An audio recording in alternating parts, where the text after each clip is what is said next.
was taking a class, it's a once-a-month class, it's on reverse speech analysis. And I heard his radio show. I took one of the shows with Stephen Bassett and did a little reverse speech analysis on the program. You got to remind me who Stephen Bassett was. He was the UFO attorney. And, yeah. And works, I think, with Stephen Greer. They're trying to get the government to put out the information about UFOs. Anyway, this is an example of reverse speech. I'll just play this one file. Now the volume is on. I think 4 billion now are on the internet. Probably 5 billion have computers. Standard rating online. Standard rating online. Standard rating online. What? Rather interesting reversal. What did it say? He said standard in Orion. Whatever that means. Oh, You have to analyze and decide what that What, a means. constellation or something? Yeah, constellation Orion. Did it say? It said standard in Orion. Here's another one. What was the French? Here's one of Ernie's. Who are you referring to now? Don't leave me alone. Leave me alone. Leave me alone. Leave me alone. He said forwards and backwards, leave me alone. So we know that Ernie must be left alone. I wrote that clip. Forwards and backwards it says leave me alone. That's good. Who are you referring to now? Don't leave me alone. Leave me alone. Leave me alone. Leave me alone. What do you mean? There's the guy that must be left alone. How about your grandson? That's bizarre. It is. David John Oates has been doing this for over 30 years, and they have a class. I signed up for it, and it's kind of interesting. I've got Where's two the more class classes. located? Australia. So I do it online. Oh, In fact, I got the class this afternoon. It's, how much does it cost? this one was $1,500. Oh. Yeah. But I got a discount, so. Long story. Anyway, I've always wanted to do it, so I thought I'll take the class. Sometime we can go through some of these. I'll have a collection of them. Some of them are really interesting, some of them aren't. You know, it just depends on who's talking and what is going on in their mind. They say in reverse, you don't lie. So if someone is congruent, in other words, they say forward what they say back, and they're telling the truth. If you get listen to Hillary Clinton, you'll learn a lot of things that aren't true. Oh, of course. Her Yes. lips are moving. That's right. Yes. His background is very interesting because he grew up as the son of a minister in Australia, Right. and he had a speech impediment. Right. Right. And so he was trying to self-correct his speech impediment, so he just bounced on this in the late 70s or early 80s, this reverse speech thing, and it helped him correct his speech impediment, so now he speaks pretty normal, quote unquote. And then to just fast forward, well, in 1987, in California, I'm Archie knows this, it was deemed acceptable as an investigatory tool, the reverse speech. They would question someone reverse speech. They couldn't use it in court necessarily, but it gave them leads to go on to whatever was next. People would say something, and they would inadvertently say the name of whoever it was, or the activity, or the date, and then that would give them further investigative tools. I don't know if they're still using it at all, but they used it up until at least 2003. David John Oates moved to the United States for a while. When he was here, he worked in the Dallas Police Department. They were using it, and it was working until the CIA told him to stop. Yeah. And he left the country. And then Long it story. was in 2003, he was doing a case, and his home mysteriously, Yeah. that office part of his home mysteriously burned. It was just a mystery, just a coincidence. It was, no foul play. Anyway, before we begin here, do you want to lead a little song or anything? We'll start with... Hail, hail, the gang's all here. Morning breakfast lovers, morning breakfast lovers. Chow, chow, we all want chow. That's what we're here for now. There we go. Then we start to this is the 50th year. 50th year of the Breakfast Club. Started in 68, and I think it's 18 now, so long time. Next, we'll have a couple of speakers before our 50th speaker. And I'll go through this bio real quick. So we've get it to work. There we go. Archie, see if I can grab the right tool here. He's born and raised on a farm in Oklahoma, moved to Los Angeles in his late teens, completed college, earned a Juris Doctorate, a degree in law, holds a lifetime teacher certificate issued by the state of California. And that didn't work. I'll get good at this someday. There we go. There we go. Worked for the Los Angeles County Superior Court for 25 years. Has been a registered Republican for over 50 years. First worked on the Nixon and Goldwater campaigns. Now retired since 2006. Lives in the Northeast Phoenix area.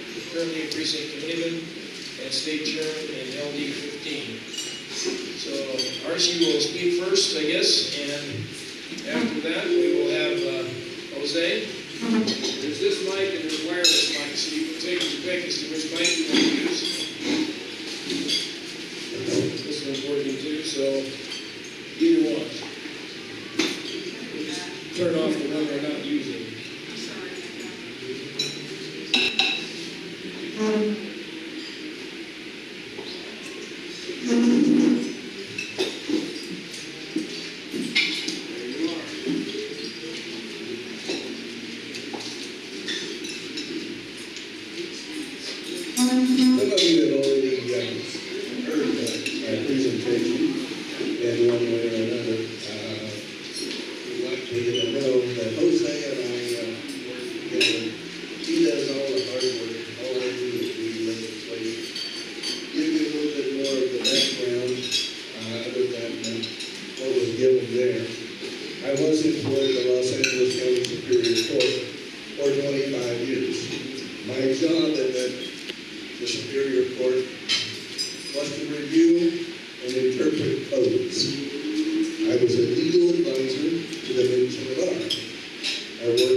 They enacted a law, I think it was actually enacted in 2012, which basically allows for empowerment scholarship accounts.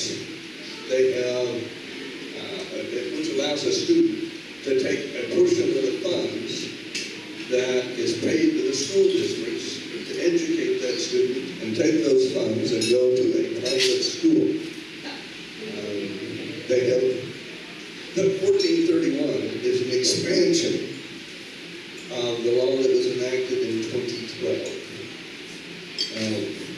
This bill purports to amend at least 3 different code sections, and I believe it's 4 code sections. This is a matter that we can sit here, and if we discuss nothing else but 1431, we can sit here 8 hours a day for at least a solid week and discuss this bill as to what's good about it and what's bad about it. I'm going to take only a few minutes, and we're going to talk about the money. It's always follow the money, isn't it? Archie, who's in back of this? Who's in back? Who's the one pushing this bill? I don't have the faintest idea who's pushing the bill. It was just something that Debbie Lesko is the one who introduced this in 2017. And you're going to have to talk to Debbie Lesko to find out who's pushing this bill. I don't know. Is the underlying concept bad? No, it's not. This bill is horrid. Absolutely horrid. There's almost nothing good about it anywhere. But let's deal with the money. Now, I'm just going to throw out a figure here. It's not the correct figure. We're going to do it for the ease of calculation. Let's assume that you have a student in school, and that student receives, the school district receives $10,000 a year for educating your student. Under this bill, 90% of that, the student, if they elect to go into the empowerment accounts, they get 90% of that figure. So they get $9,000. But wait, they really don't get $9,000 because the Department of Education gets 5% of that. So they're getting 85.5%. They're not getting 90%. Well, who gets the 5% that they take off the top? Well, that goes to the Department of Education. But what do they use it for? Well, if a student is considered to be or claims to be disabled, then the Department of Education can hire an outside service to determine whether or not that student is handicapped. Now, they have adopted the Rehabilitation, Section 504 of the Rehabilitation Act of 1973, which sets forth what constitutes disabilities. And it would shock you at some of the things that are included in that. And I'll tell you just a couple of them. If your reproductive organs are not developed, you're handicapped. If you have acne, you're handicapped. Right? You need to read some of these things because you get shocked when you read. But let's get back to the money. So they get 4%, but they can hire somebody. Now, who pays that somebody they hire to determine whether or not you're handicapped? That's not set forth in the code. But what is set forth in the code is that out of that 5%, 1% of it goes to the state treasurer. Oh, the state treasurer then is going to take care of the money that the schools then pay over to the state treasurer so that the students can use these funds to help pay for a private education. Another problem. State treasurer's not going to manage the money. They get to hire an outside company to manage the money. Now, who pays this outside company? That's not clear. It's not set forth in the code. So, does the outside company get to take part of that 85.5% that's left? Who knows? It's all up in the air. But when you start to follow the money, you start to get a little bit antsy. And understand, this law also applies a child, age 4, entering into kindergarten. And it covers them to their 22nd birthday. Right? Now, if you read the code section, doesn't stop at 18 for most people, but with certain exceptions, it goes to 22, or everybody can retire in school up to 22? It doesn't tell you. Oh. It doesn't tell you. It's not clear. And along that lines, you know what a code section means? You know what a law means? Anybody have any idea what a law means? It means exactly what the judge sitting on the bench says it means. It means nothing else. And when that judge is appealed, then the appellate court says what it means. All right. But if you look at this provision, there are 2 sections of this bill which says you can use these funds to pay for your tuition to college. Now wait a minute. These are monies to educate K-12 students. But now all of a sudden, we can use it for college. Yes? You okay, that's a question, or I don't want to interrupt you? Well, I'm almost finished. Why don't we let me finish and then finish up the question? The other thing is, there is one section in it which says you can qualify for this, but you really don't have to go to school. I love that logic. I love the logic. Yeah. Let's understand that if you're handicapped, if you've been determined to be handicapped, and you have to have certain medical treatment, then there's a provision in this that says you've got to use a portion of it to pay for your education, but the rest of it can be used to pay your medical expenses. Now, there's a section in there that says, well, you really can't use this money for homeschool. Well, but wait a minute, there's another section in there that says, yes, you can use it for homeschooling. Now, they can't put a cap of 30,000 students that can apply for these scholarships. Okay? Now, you have to apply every year. Now, I applied this year. My child is accepted. Right? One of that 30,000. I apply next year, and they said, oh, you don't qualify because you don't fall within that 30,000 number. So now, last year, my child went to private school. This year, my child's got to go back to public school. Now, what about private schools? What constitutes a private school? You have any idea? Well, try to take a look at Title 15, Section 571. And what do we have in connection with private schools? Is there any control over them? They don't have to be certified. The teachers don't have to be certificated. They have no control over the 44 they put out. Right? Now, is a Catholic school a private school? Well, it certainly is not a public school, is it? What about one that's run by the Baptist or the Methodist? What about one that's run by the Muslims? What about all of these things? Where can this money go? This bill is not clear. It simply does not tell you. This bill is a bad bill. I suggest you vote no on 305. Yes? Question. You're advocating against 305, but everything you've said about it sounds fantastic to me. It takes away 90% of money from the state. What could be wrong with that? You're talking about individual administrative costs and things like that.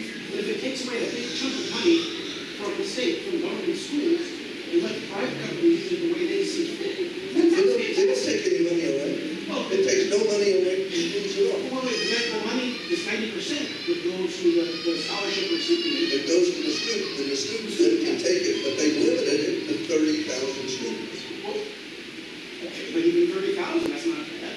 Well, yeah, I mean, that's money taken from. it's a whole bunch of money, yeah.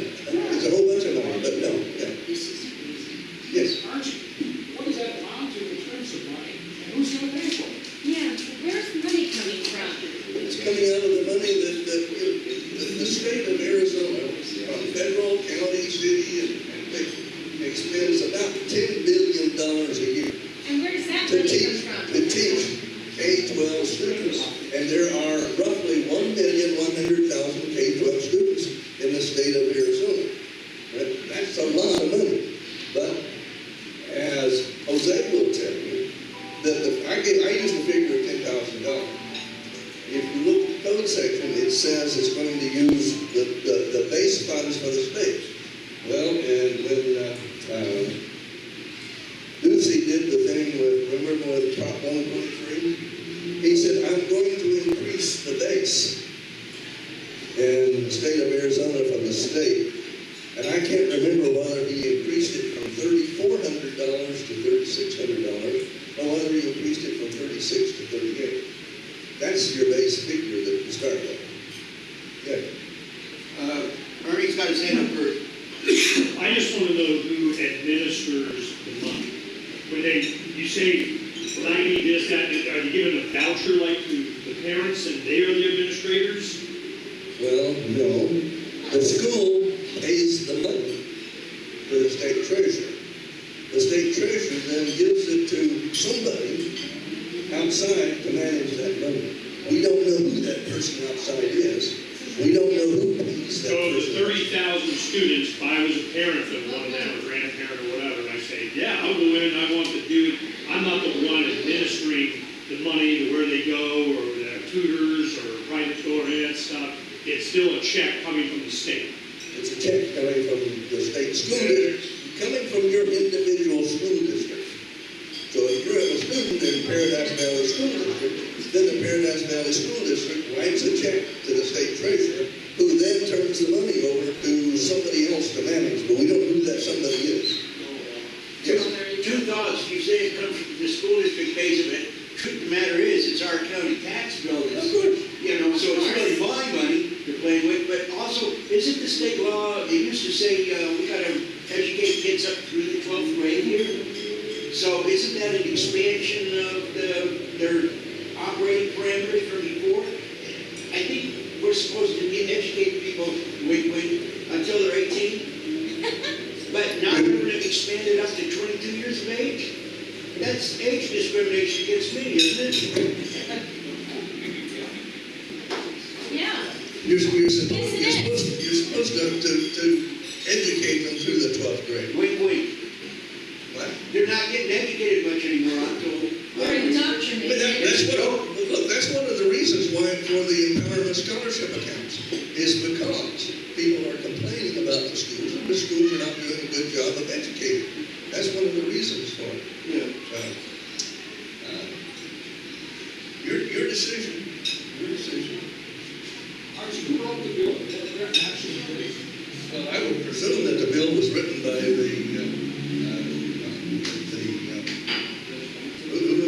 can't remember, now I'm going for a complete blank, but it's the legislative council. I would assume was the one who drafted it. But if you look at the Joint Legislative Budget Committee report attached to the bill, they say we're making a limitation of the number of people who can apply each year. And they intended to say they were going to limit it to 1/2 of 1%. But they used the decimal figure and they put 0.5. And you multiply 1,100,000 by 0.5 and you get 550,000. So, all right. Thank you.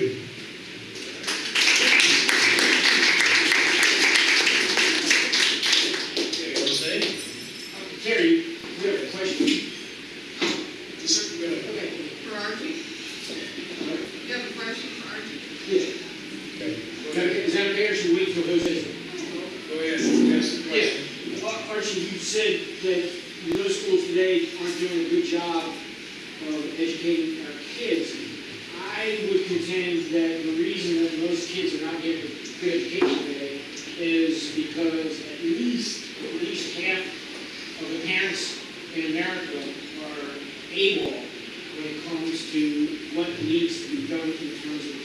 in general, in education specifically. Could you comment on that, sir? I heard of that. The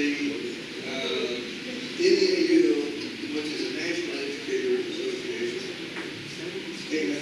they came out with a study and a statement in either April or May of this year.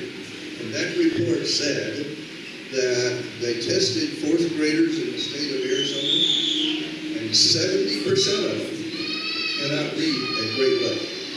Now, for a period of time, I volunteered to work in the libraries of the school where my children went. And I was volunteering in the 7th grade at one of those schools, and my job was basically to put books away and to check them out. I didn't do anything. So I'm putting the books away, I'm walking through the stacks, and I see these books, See Spot Run. I'm in the 7th, I'm looking at 7th and 8th graders. And I go to the librarian and I say, why do we have those books in this library? She said, because we have students in this school that can only read at that grade level. And how much of that problem do you think is due to the education system in public schools, and how much is it due to the fact that so many parents in America just don't give a damn? Well, I mean, we can sit here and talk about that Same for thing. hours. We can talk about that for hours, but we're going to take up other people's time, and I don't want to do that. All right, thank you very much. Jose is going to speak next. He's been precinct committeeman since 1993, district secretary for 8 years, LD 15, first vice chairman for 2 years, county party second vice chairman for 2 years, delegate 2012 GOP National Convention, currently AZ GOP CD6 member at large. And we can go through a lot of this. We've spoken here a couple of times, so I'll let him get up here and we can get to it.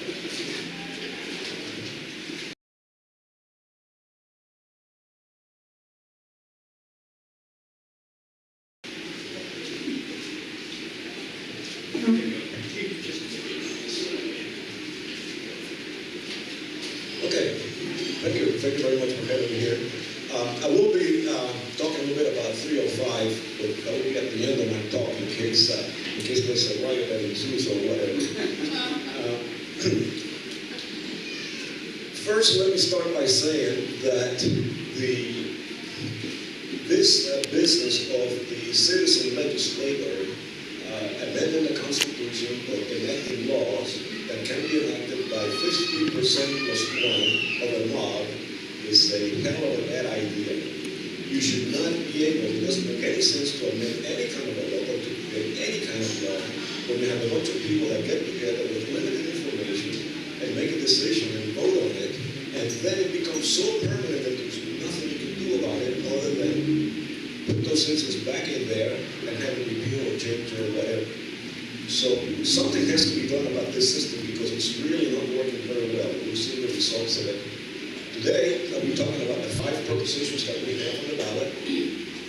2 of those propositions are there because of lousy propositions that were approved prior to this. 2 are new lousy propositions.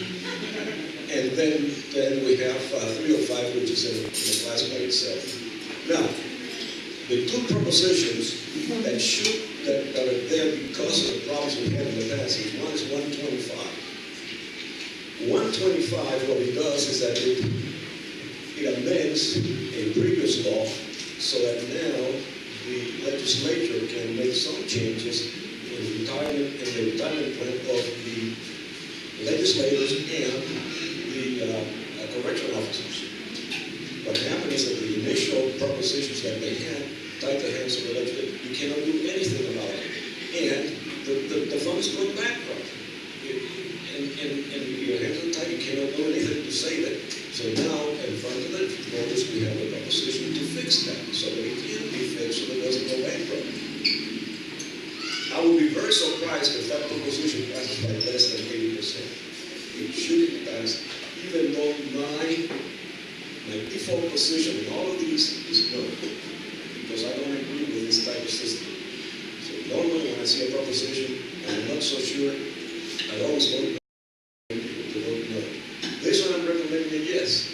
Why? Because it's attempting to fix one that I would have voted no on. But this is a correction if you look at the information pamphlet, there's no arguments against this proposition. They're all in favor of it. It should be a slam dunk. So 125, yes. And that was a constitutional amendment. It is a constitutional amendment. Another thing before I go further, it doesn't really matter if it's a constitutional amendment or it's a state statute. It doesn't matter what it is. If the voters pass it, then it's voter protected. There's nothing to do about it. So they're engraved in steel, engraved in stone until the citizens come back and never change. I'll take questions at the end. Just when you did the why is it locked in? Because it's passed by initiative means that they have to have a supermajority in the legislature to change it. The supermajority is a supermajority because not 2/3 is 3/4, number one. Number two, cannot change anything unless it is to enhance the original intent. So for all intents and purposes, there's nothing you can do. Okay, so that was 125, that's a definite yes. The other one's 306 at the bottom of the pile. 306, what it does is that it corrects a flaw in the clean elections. Now, this is not a constitutional amendment, this is a statute. But it was put in there by citizens, so you cannot change anything unless the citizens change it. Now, clean elections, some of you people may think that's a great idea, some of you may think it's a lousy idea. We're not going to relate that to today because that's not the point here. The point is that this law has been used in order to launder money from the hands of a candidate to the hands of the political party and special interests.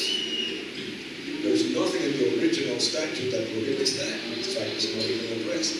So what this proposition 306 does is that it imposes certain limits as to what you can do with that money. Specifically, you cannot transfer that money to political parties or special interests. Is that all it does? Again, there's no arguments against this, but if you look at the pamphlet, you guys know what I'm talking about here, right? This information pamphlet. You will not find any arguments against this proposition. Again, because what it does is it affects or it attempts to correct a flaw in the original law. So those are the easy ones. Nobody should be opposed to 125. Nobody should be opposed to 306. Now for the difficult ones. There are two propositions there that are going to do the type of thing that we're trying to correct with 125 and 306. Both of them are constitutional amendments. Both of them put it up by special interests. And both of them are absolute disasters. Let's start with 126. 126 is being sold as a means of limiting the taxing ability of the legislature. Listen to the commercial. You don't want taxes to increase? Vote yes. You don't want taxes to increase? Vote yes. Well, I don't think there's two people in this room that want taxes to increase. Okay? I'll be hard to find two people that want taxes increased. I do not want taxes increased. This deals with sales tax. But what it does do is that it limits, well, it edges in stone a limitation that services cannot be taxed unless they are already taxed as of the actual date is 2017 something. But if it's not already being taxed by sales tax, it cannot be taxed. Now, what that means is that if you're going to have any type of tax increase, and I'm not saying that it's a good thing, I'm saying that if there's a need to increase tax, they can only increase the tax on items that are already being taxed. You cannot, for example, have a tax on, say, haircuts. Then you go here and get a haircut, there's no sales tax on your haircut. Okay? So you may be very concerned about going to the barber and paying an additional 6 or 8% on your haircut. I wouldn't want that either. But there is a good reason, and again, it was a good reason, and if the legislature passes the law by 2/3 majority, because that's what it requires to increase any taxes, and they want to put a tax on the barber, and at the same time reduce some of the tax so that you have a more even and wider base. I'm all for it. You should be doing. So what this does, I call this affirmative action for certain industries, because that's what it is.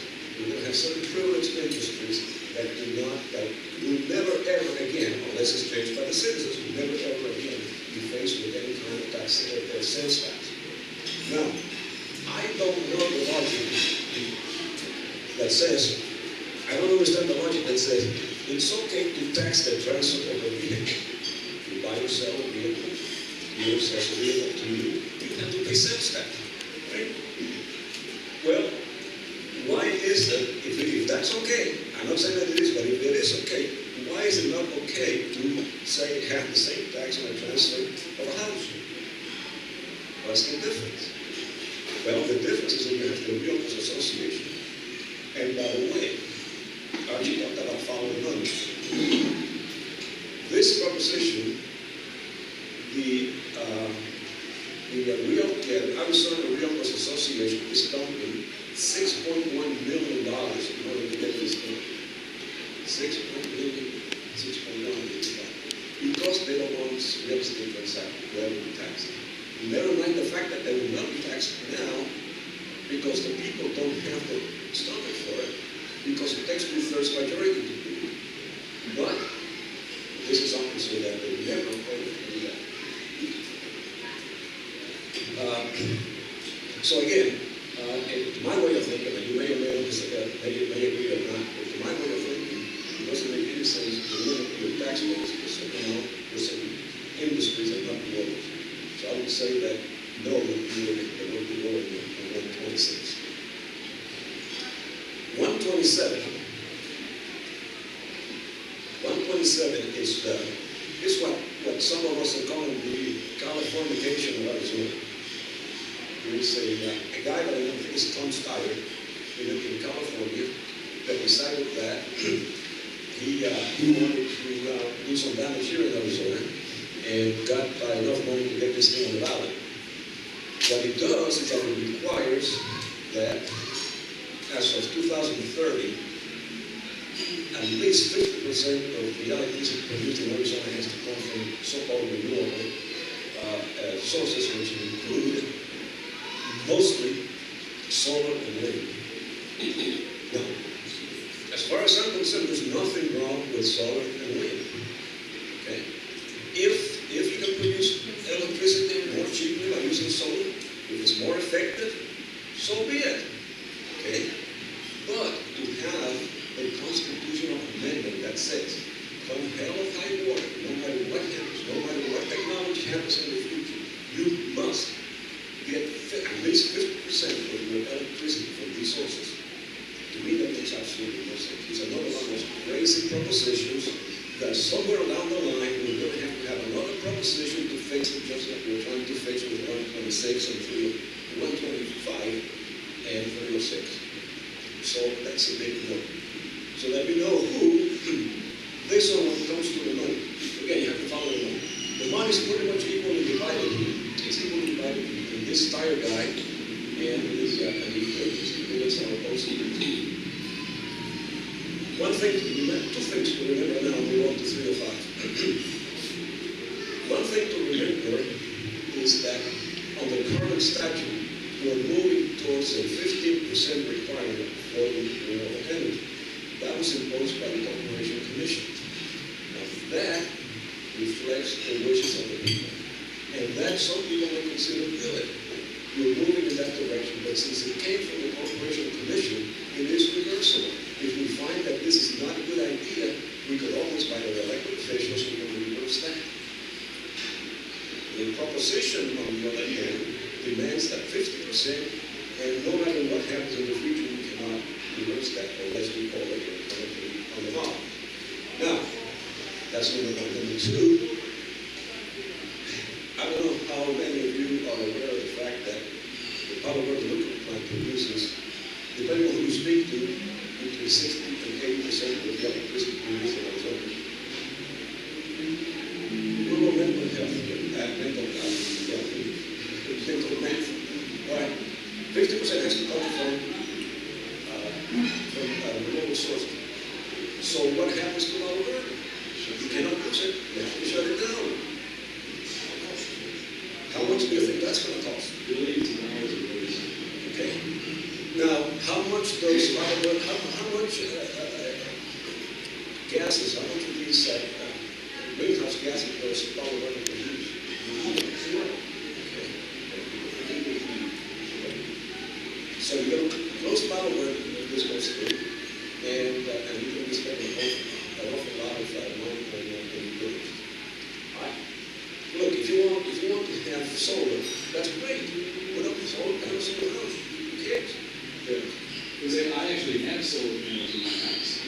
I've had them for 10 years. Okay. I'm an advocate of solar panels, all that's great. But it does not scale. It doesn't scale. It costs more money than it saves. That's just the bottom line. So unless it's subsidized, it doesn't work. My house was subsidized because it was a program set up by the federal government. They required the utilities that put some in, and they did. But it doesn't scale. It doesn't really work. But here's the other thing. It's their definition of what clean energy is, right? So they're saying that clean energy production doesn't include nuclear. Well, that's convenient. It only includes solar and wind. Okay? It would cost us all a fortune. And I totally agree with you. And I think the worst thing is it also requires 2 fossil fuel generators to be built while we tear down our nuclear plant. Because at night, and when the weather's bad, we still need electricity, even if the wind isn't blowing. So the bottom line is, it's foolish, it's stupid, it's the most ridiculous thing I've ever seen proposed. I'm absolutely opposed to it, and I like solar. Yeah. So, Amen. That's a definite no on the 127. Okay, so that leaves us with the good one, Proposition 305. Okay. Does everybody here know who Stiers is? Yes. Everybody? No, He's another source. He's a multi-millionaire from California that's trying to, for one thing, he's trying to get rid of Trump. How do you, Styles? S-T-Y, he's just not laughing at us. Keep lying on it. It's a solar panel king. He's the George Soros of the United States. Yeah. But all these numbers are no on 127, that's all it is. Yeah.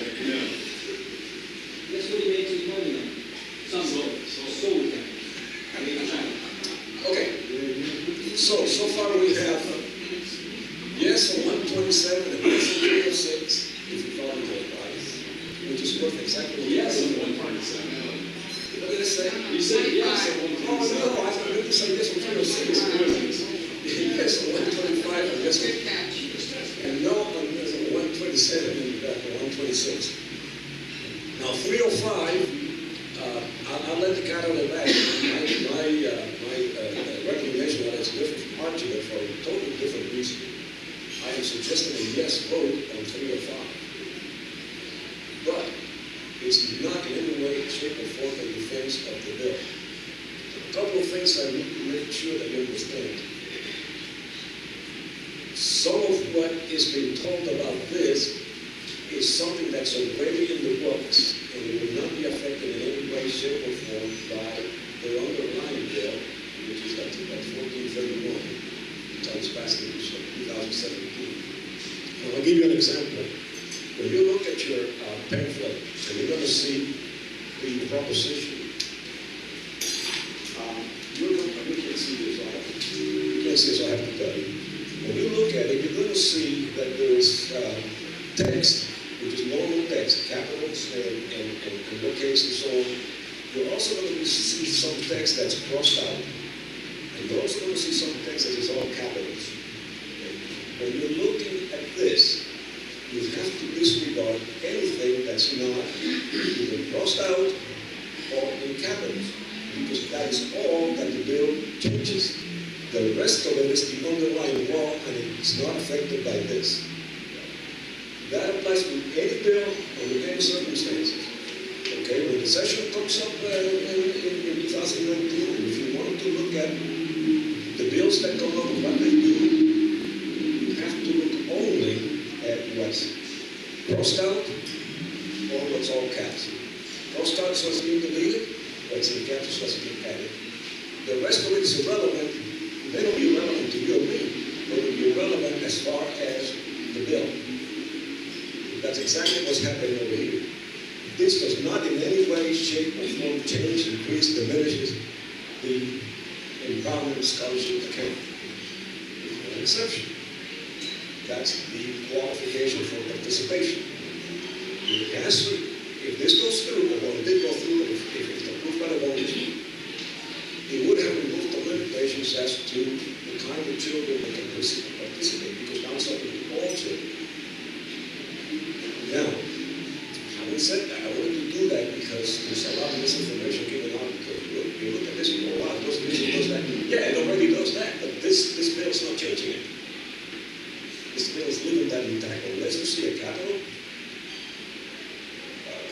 paragraph, or unless you see something crossed out, it is not affected by the bill. Now, it's a lousy bill. It was lousy when it was introduced. Well, it wasn't so lousy when it was introduced. I have to give less than a little bit of a past year. It was made lousy because we have 3 senators that will not, under any circumstance, let anything through that expands off school choice. Okay? The only way that we could get those senators to go along with it was to modify it in such a manner that was toothless, that was almost worthless. And that's why we ended up in the bill that we did. The people in favor of school choice believe in a victory bad. And this was, if you listen to those folks, they advertise this as a big victory for school choice. Well, limitation. Yeah, it's limited to 1.5% of the students. It's limited to 9% of the state contribution to the education. And that comes out to about $4,500, $4,600 per student.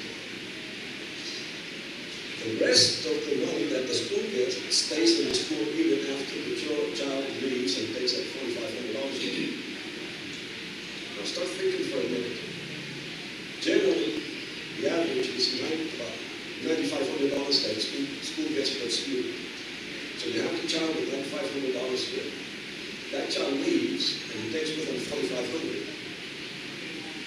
Well, doesn't that mean $5,000 there in the school? Of course it does. Of course it does. But now you have one less child to educate. So what does that mean? That $5,000 that was left is now changes the gap. Now instead of saying $9,000 or $9,500 per student, you have a little bit more. Because you have an extra $5,000, you can divide with one less student. But if this happens a lot, the school system is going to have an advantage because the people know. Would you say that again? If what? Okay, the child leaves, takes $4,500. The last 2 sentences you were saying. If. Well, you'll have one less student. No, I got that part. Okay. What did you not get? The last sentence you Yeah, I can spoke. understand what you said. Oh.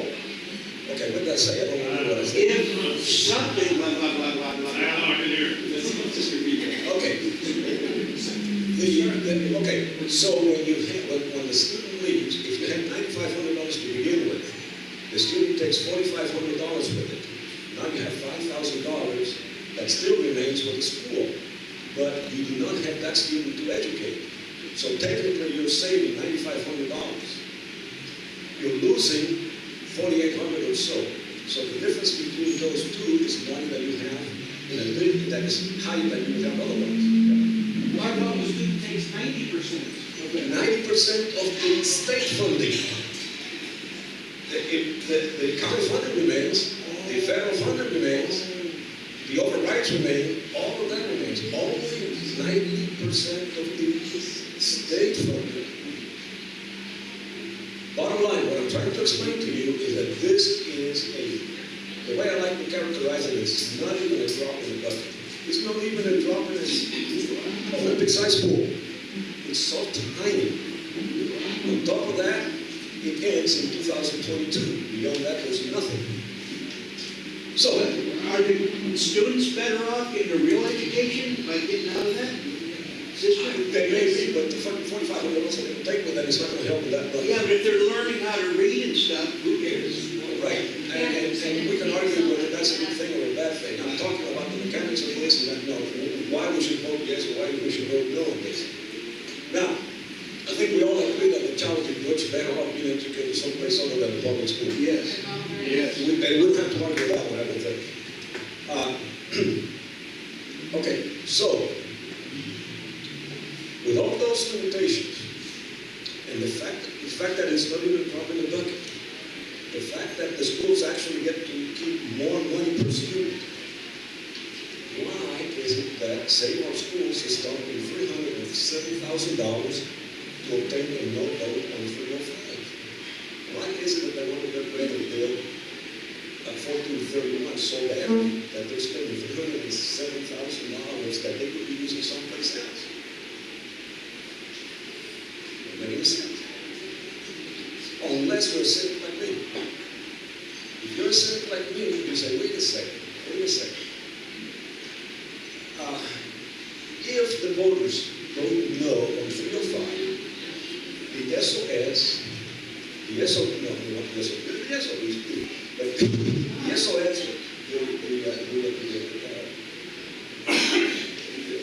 School Boards Association, the XBA, all of these people, the Redford Ed, all of these people can go out and say, see, Arizonans do not want school choice. They voted down school choice. Okay? That, I think, is the real reason for this. There's no monetary advantage to them. Okay? The people who for school choice don't get much of a benefit. Very little benefit. It's tiny. The school boards would not feel, the school system would not feel this at all. Yes, I believe 60% of my real estate tax goes to the county, which is, or something like that, 66%. So wouldn't that reduce my county tax if it gets bailed out? Because this bill does not in any way, shape, or form affect that. All of this state. So you think this is just a sign out for the next election cycle? Yeah. Or whatever. But what's going to happen is that if this wins, then the people for school choice can go out and say, they're not any, they do the same thing if they have in this March. They'll go out and say, see, Arizona's won school choice. They voted yes on this. If the no side wins, they'll go out and say, you see, Arizona's don't want school choice. So let's not mess with it. Now, there is something else that you have to understand is that, and one of the reasons why the school choice people, some of them are opposed to this bill, is that it makes the bill, if you vote yes, and if the yes wins, it makes it more protected, meaning that those limitations and all of that will be etched in stone forever and ever. Well, not forever, until 2022, because then the program ends anyway. Is that a good price to pay? I think so, because what happens is normally you do not want that, because normally what you want to do is go back and correct the bill and tweak it and fix whatever is wrong with it. Normally that would be the case, but under the current circumstances where you cannot get, as of now, there are 3 Republicans that will not in the Senate that will not allow the change to go forward, regardless. So that's not an option. And starting in 2019, there's not going to be 3, there's going to be 4. Because Heather Clark is going to be a senator. She will be the 4th person that will not allow any school choice. By the way, she voted against this bill. And she didn't vote for it because it was flawed. She voted for it because she wanted any kind of school choice. Yes, sir. Mike Broomhead would be an ally in fighting against these initiatives. Say that again. Broomhead what? Mike Broomhead, FYI, 4 hours every weekday morning. Yes. he's definitely against having voter initiatives. He would be a great ally if somebody wants to pick this ball up and play. Oh, well, yeah, well, at least he has some sense. Did you say Mike Broomhead? Yes. Yes. Yes. I just want to, clarify, get some history so people understand what happened. The 1998 initiative cycle, they passed the marijuana initiative that was funded by Sperling, which is University of Phoenix Gazillionaire, and it was a marijuana initiative that passed like something stupid, like 76%. Immediately, when the legislature took over after that election in November, they go, boom, now we undid it, we're not doing it, you don't get marijuana because we know better than you. And it pissed off the people in Arizona and the guy that had the money for this. So the next election cycle, they passed an initiative that says whenever an initiative is passed by the people, it takes a supermajority in the legislature to undo it. Well, everybody and their grandma came in with whatever initiative they get passed, the taxes of this, the sin tax of this, and we're going to this and that and so on, because once you get it in, it can never be done. Fast forward to the last couple election cycles ago, when they had the initiative, the law passed to eliminate libertarians from the ballot, to make it harder for them to get on and not equal with anybody, it doesn't matter. When they did that, the Democrats came in, did a referendum. It gets on the ballot, or they had enough signatures and so on, boom, the legislature undid that, said, never mind, we're not going to do that one. They changed it the next cycle and did it again, and now we got no libertarians on the ballot. But the reason was because if the people passed that and said, this sucks, it would never get changed. So this whole thing started with the legislature because they didn't want to have marijuana coming in, and now we got it anyway, and you're all screwed. Welcome to politics. Okay. Any other questions? Just make sure you don't guess and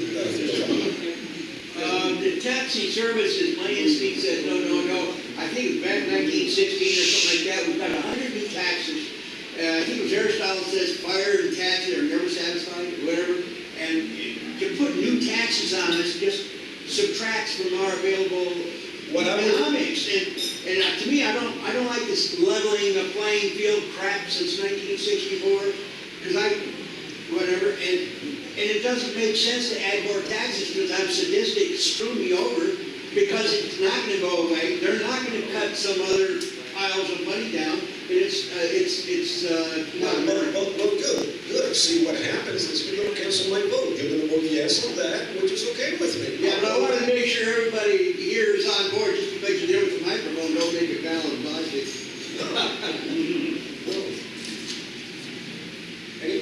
Out of respect, I'm trying to be respectful. Adding to what Ernie said, basically,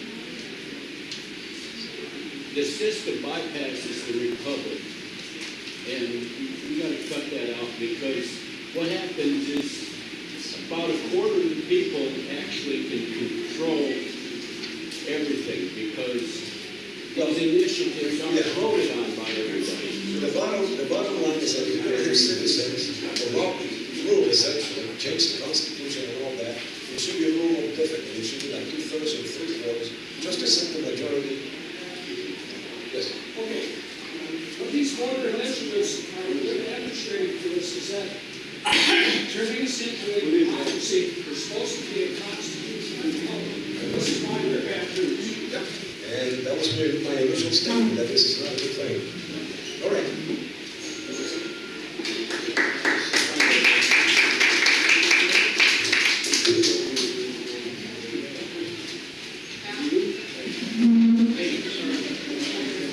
Pat's going to talk for a couple minutes, and we'll get next. Thank you very much, folks. Most of you people here know me. I'm Matt Schwinn. I've been coming to these things for a long, long time. I'm asking a favor. I'm looking for a job. I got fired a couple of weeks ago from a really crummy job at Food City, horrible job. The reason I got fired, actually, I got to give you a little background on this, and I'll try to make it real quick. March of last year, a year and a half ago, Don't try. I was attacked by a man at Goodwill Industries over a little dispute about parking, surveillance tape showed he attacked me, didn't matter because some stuff that was Verbally attacked? Verbally or physically? Attacked. I was physically attacked. Physically attacked. Yeah, the surveillance film showed I was attacked. Didn't matter. I went to jail for a couple hours. I was charged with assault and some other charges. Finally went to trial early February of this year. The other guy didn't show up. My case was dismissed, but I was with or without prejudice. They have 6 months to come back at me. They did, and finally went to trial July 10th. Now, in that 14 months between March of last year and July of the 10th, I had a 30-day window of opportunity to get a job because for the other 13 months there was these bogus assault charges hanging over my head. In that time, in that 30 days, I got a crummy job at Food City because of the background check that showed that the case was dismissed. However, in the first 30 days after that, they refiled the charges. I finally went to trial July the 10th, and the other guy did show up. First two witnesses were 2 of the 3 arresting officers. They lied to their teeth. The third witness was the guy who attacked me. He lied to his teeth. I was on the witness stand for 45 minutes. The trial lasted 2 hours. Finally, the judge says, well, you're both credible, but the state didn't meet the burden of proof, so they found for me. You never get made whole. So now I can look for a good job. And let's see, I'm asking for a favor from you folks to help me find a job. Before I do, I want to mention that funny job that I had in Food City involved chasing carts, slaying ice, bagging groceries. I love the bagging groceries part. I love the slaying ice part. The chasing carts part was a little rough because I had to encounter people in the parking lot who were not parking in the right places, especially in handicapped parking spaces when they didn't deserve it. And that is something I cannot walk away from. So on August 26th, just a month and a half ago, I had a confrontation with a gentleman, NWA. If you don't know what that means, look it up. I don't feel bad using that phrase because these people call black people routinely in that job called me nigger, skinny little nigger, motherfucking nigger. I'm going to whip your little skinny nigger ass. I'm going to whip your little skinny white boy ass, this kind of stuff, okay? And believe me, I'm the most liberal person in this room by far, bar none. I'm 100% behind Black Lives Matter, okay? What about white lives? How about white lives? Do they matter? Sir, I don't I know, I'm looking for a job too. Okay. Okay, anyway, so I got in a fight. This man attacked me. I walk around town about 120 pounds these days. A couple of weeks ago, I was 115 pounds.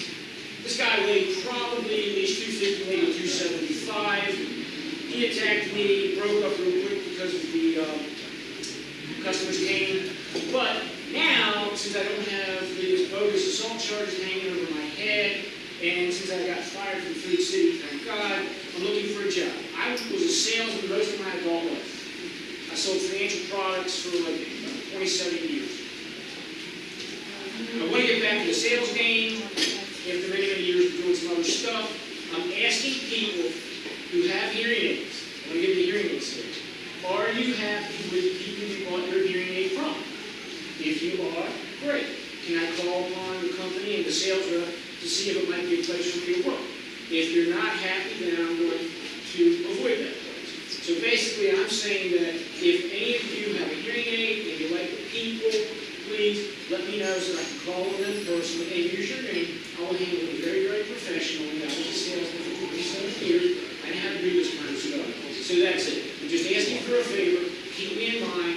Everybody here almost knows how to get in touch with me. Or Terry knows, Ernie knows, Frank knows. So please, you have a hearing aid? I would like to hear from you. Please, don't forget me, Pat Schwinn. That's it. There we go. All right, Pat. Our featured speaker is Tim Horn.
Can you hear me better this way or just talking this way?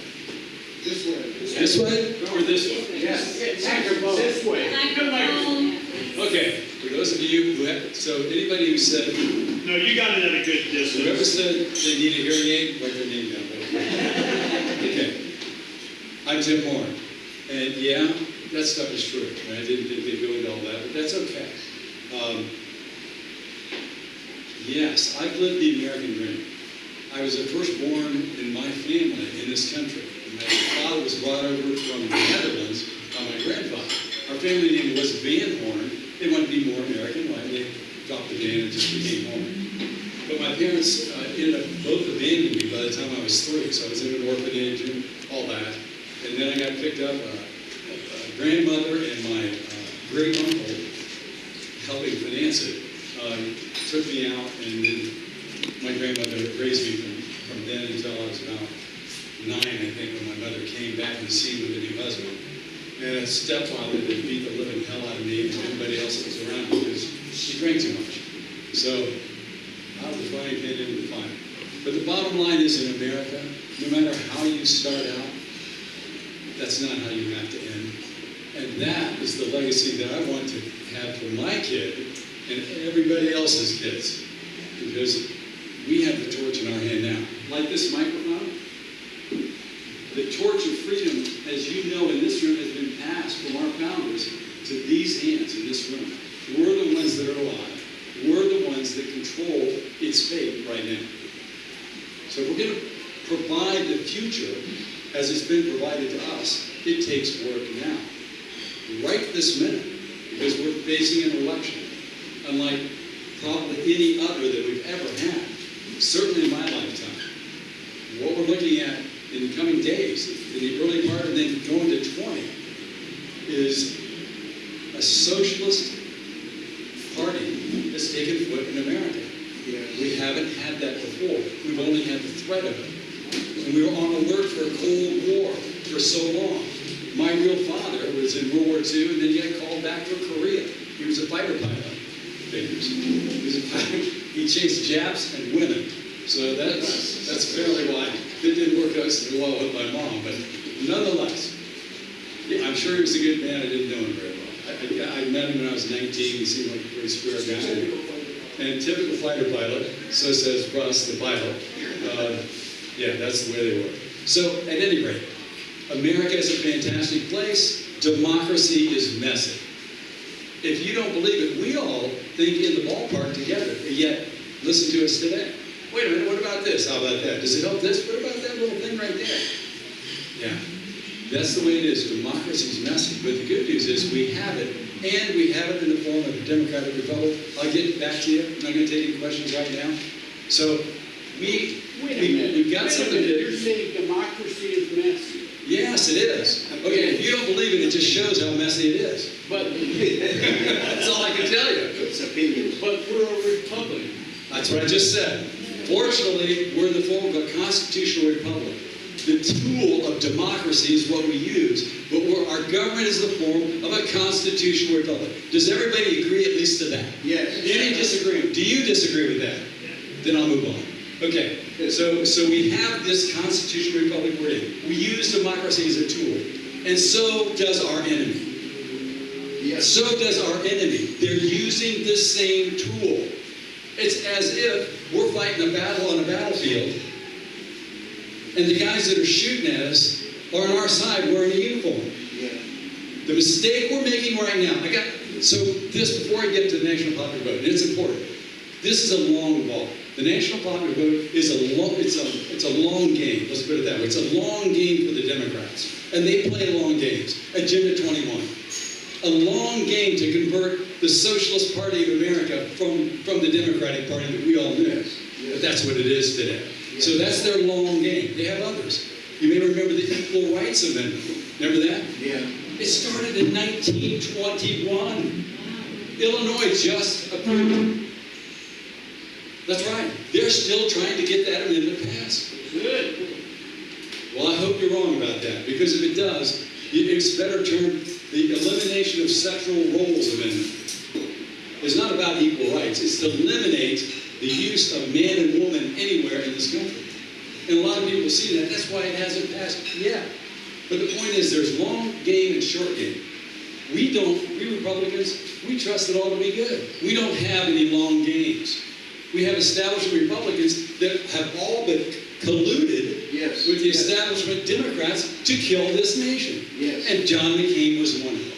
Now, why do you think, and I've told my establishment friends, I'm known as an aggressive Republican, an aggressive conservative, because I am. I hate this stuff. I think we ought to be smashing down our opponent at every opportunity instead of pointing the way like McCain did to go over here and beat us up. Oh, you missed that? Turn left, up ahead, you'll get him there. That's what we've had. That's why they revered him so much and had 3 funerals for him. And so I point that out to your establishment Republican friends. Now do you see what we've been talking about? It's that. He's always been with them. He's been the best Republican the Democrats have. And look what's happened since. Lindsey Graham has been reborn with the death of John McCain. So oh my gosh, he was McCain Flake, I don't know, he's going to be reborn. There's a reason why that nose is crooked. I wish I could say I did it, but I'm just saying.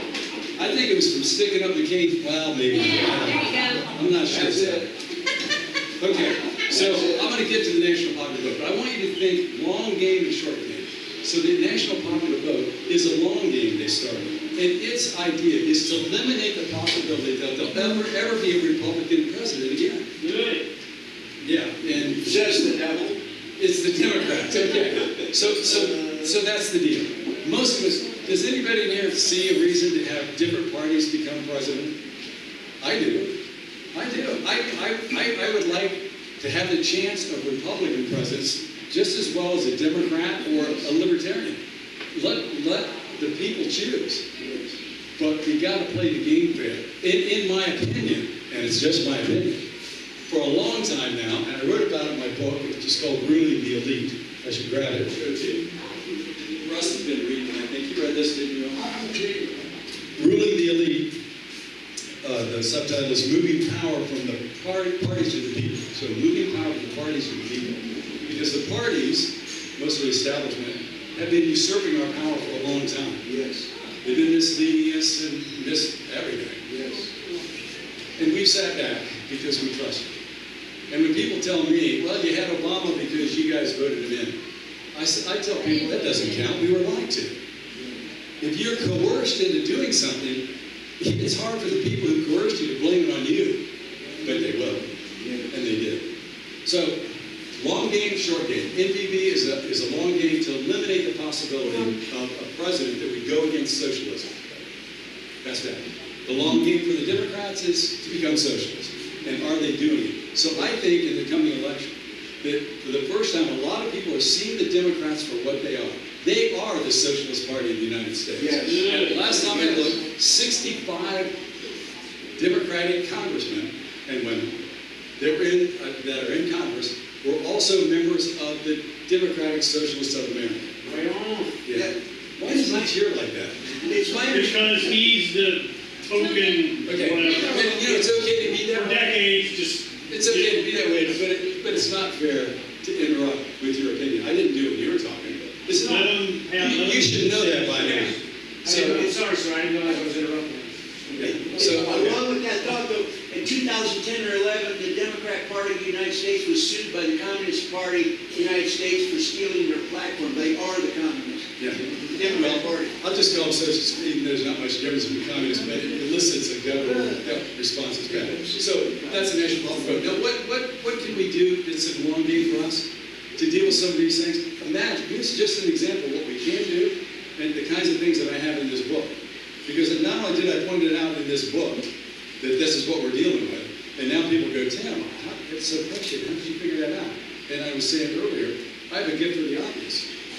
So it's just out there. Okay, so long games that we can do. How about wherever there's federal money, there are no unions? Now you think, how can we do that? Well, you look at it, the unions are almost a totally democratic construct. They support one party, not the others. So why do we support them with federal money? Federal time off of work, federal contracts. Why do we have our teachers instructing our kids when many of them are socialists and don't like this country anyway. That's who's teaching our kids. And let me guess, and then we sit around and wonder what's wrong with our kids. How come they don't know anything about our Constitution? We've got to go for a longer game. We've got to bring it back to them. Or how about this? One of the major problems that we face every day that just gripes everyone to death is the news seems to be fake. It seems to be a lie. If you ever watch CNN, which I go over and just listen to it so I can get sick and throw up and then recover, is these guys, it's unbelievable what they say.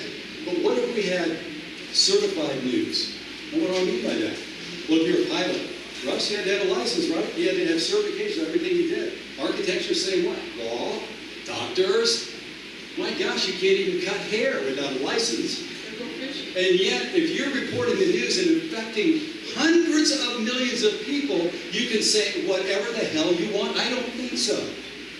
We should have certified news. Now, what would that mean? Yes, someone's going to have to decide what the rules are, and it's got to be covered, and that's the way it is in democracy. We would do that. But you've got to say, look, you can't just say you're organic when you're not. Why can't you say you're the news when you're opinion? You should not be able to. And so to be certified news, you would have to set up a thing where there's a judgment, where there are guidelines, and if you go over it, you lose. For example, with CBS. You could say to CBS, okay, if you deliver something that is unsubstantiated, is a lie, you cannot prove it if we take you to task, you can't broadcast for 2 years. Yes. Or even a year. You can do that. But we don't. Because we're not thinking out of the box. Believe me, if the Democrats get control, that's what you're going to hear. Why do you think they're trying to get rid of Fox News? They don't want anybody talking against them. They want the bullshit to be your number one thing in your life. And it is for a lot of people. Yes. So we can take a long game. We can go out. We can do things like this. Example, right now, we know for a fact we've got these high-tech companies discriminating against conservatives. We know that. We know that. But what do we do? Well, how about this? Why don't you just call them what they are? I said this to Steve Moore, that I had dinner with him a couple of months ago. Steve, you see him on CNN and other places, but he's the economist, the boyish economist, that's a conservative guy. And he's the guy they beat up. Steve Moore. He was with Club for Growth. Club for Growth? I think he was with Club for Growth at one time. So, at any rate, so I'm talking to Steve Moore. I said, Steve, how about not calling them high-tech companies? You know, every company in the United States has an SIC code, right? They have a code that tells where they fall in, what their taxing is, the whole shot. If you call them a communications company like AT&T, well, suddenly they can't do that. They can't say who can be on there and eliminate conservatives from it any more than AT&T can with your telephone call. Oh, by the way, AT&T, telephone and telegraph. Telegraph at one time was high-tech. The telephone was high-tech. But then you could not say, I'm sorry, we don't allow Republicans or conservatives to be on our phone lines. Now, what could you do to Google and Facebook if they said otherwise? Oh, you can. Well, okay, here's the deal. If you don't follow that and you continue to discriminate against conservatives, here's what's going to happen. You're going to be kicked off the internet for 2 years because we own the internet. You don't. You'll be off the internet for 2 years. How about Facebook? You got 3 years. This is your second offense. 3 years, you're off the internet. I think they would straighten out, friends. You have to have accountability. You have to have penalties. These things are disastrous for the United States. But we conservatives are not thinking long. We think short. The next election, the next week, the next tax increase. You got to have long things. And I've got some other things cooking right now. One I got passed, actually, but another one this is going to be, I'm not even going to tell you about it, but it's big. I got, you might have seen it, House Bill 2007. I was running the pro-Trump rally in March of 2017 down at the Capitol steps. There were people there, had their face masked, and 2 weeks later was another rally, same thing. And so I went to State Legislator Jay Lawrence and said, Jay, this is insane. We can't have people running around with their face covered and trying to intimidate everyone from talking. It suppresses our free speech, and it threatens us. And so we worked out some legislation and finally got it passed that now in Arizona, if you commit a crime and have your face or identity covered, you get a much stronger penalty. And now the cops have a reason to come up and beat the living hell out of you. If you're acting out and they can't tell who you are, because if they grab you, it's going to be a big penalty. And there are other states, he was telling me this 2 weeks ago, the other states now they're coming to us because they want to enact similar legislation. Started by a person just like one of us, going up and saying, hey, let's think long about this. Let's do to them what they would do to us. So that's all it is.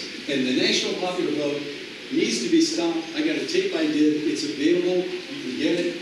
All you have to do is go out to Tim Horn NPV. That's the acronym for National Popular Vote.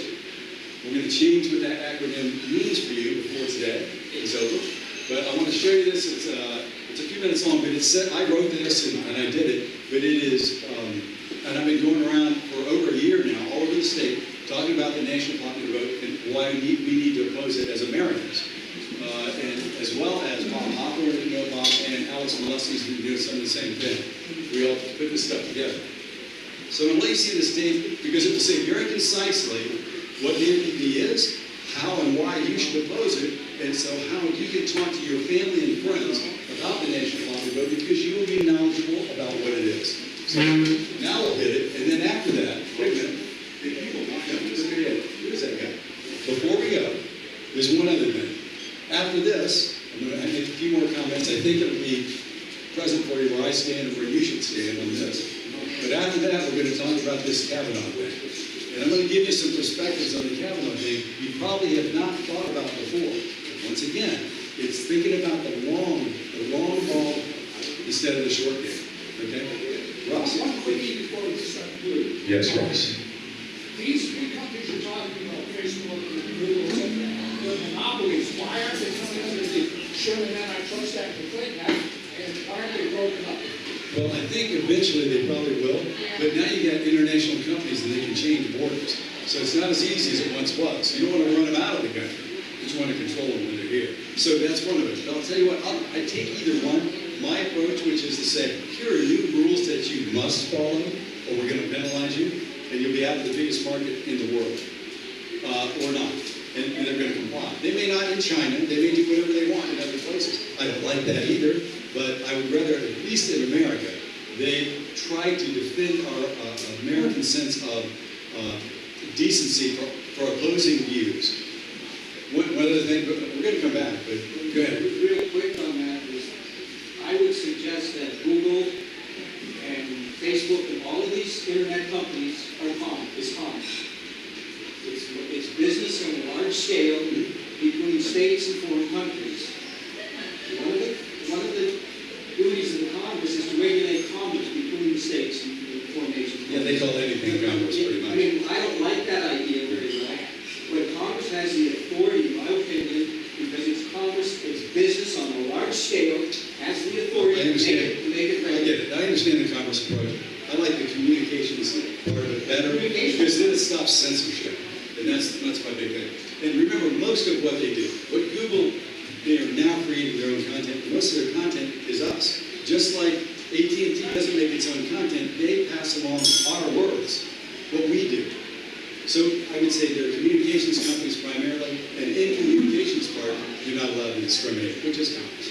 Okay, so with that, let's run this tape. We'll probably have some questions when it's over, and then we'll talk about this Kavanaugh approach, which I think we all need to discuss. We got a lot of tension about it, all of us conservatives. But I'll give you my point of view on it, and again, a deeper point of view, and we'll discuss it. So you feel we get it out, and then in a couple of hours, that vote's going to take place. And it could be, I'm sorry about this, but a great day for conservatives if this happens. And the reason is, of course, because it puts a piece of defense up that we don't have right now, and we need, because they've been playing the daggone courts like a fiddle. Now. Welcome. If you are watching this because you are concerned, full of energy, and maybe even angry about how presidential elections turn out, you are at the right place. If you're confused about the process and why it seems so complicated, you're also at the right place. If you are knowledgeable and understand the way it is done and upset about others being upset, you'll also find the next 8 minutes rewarding and important.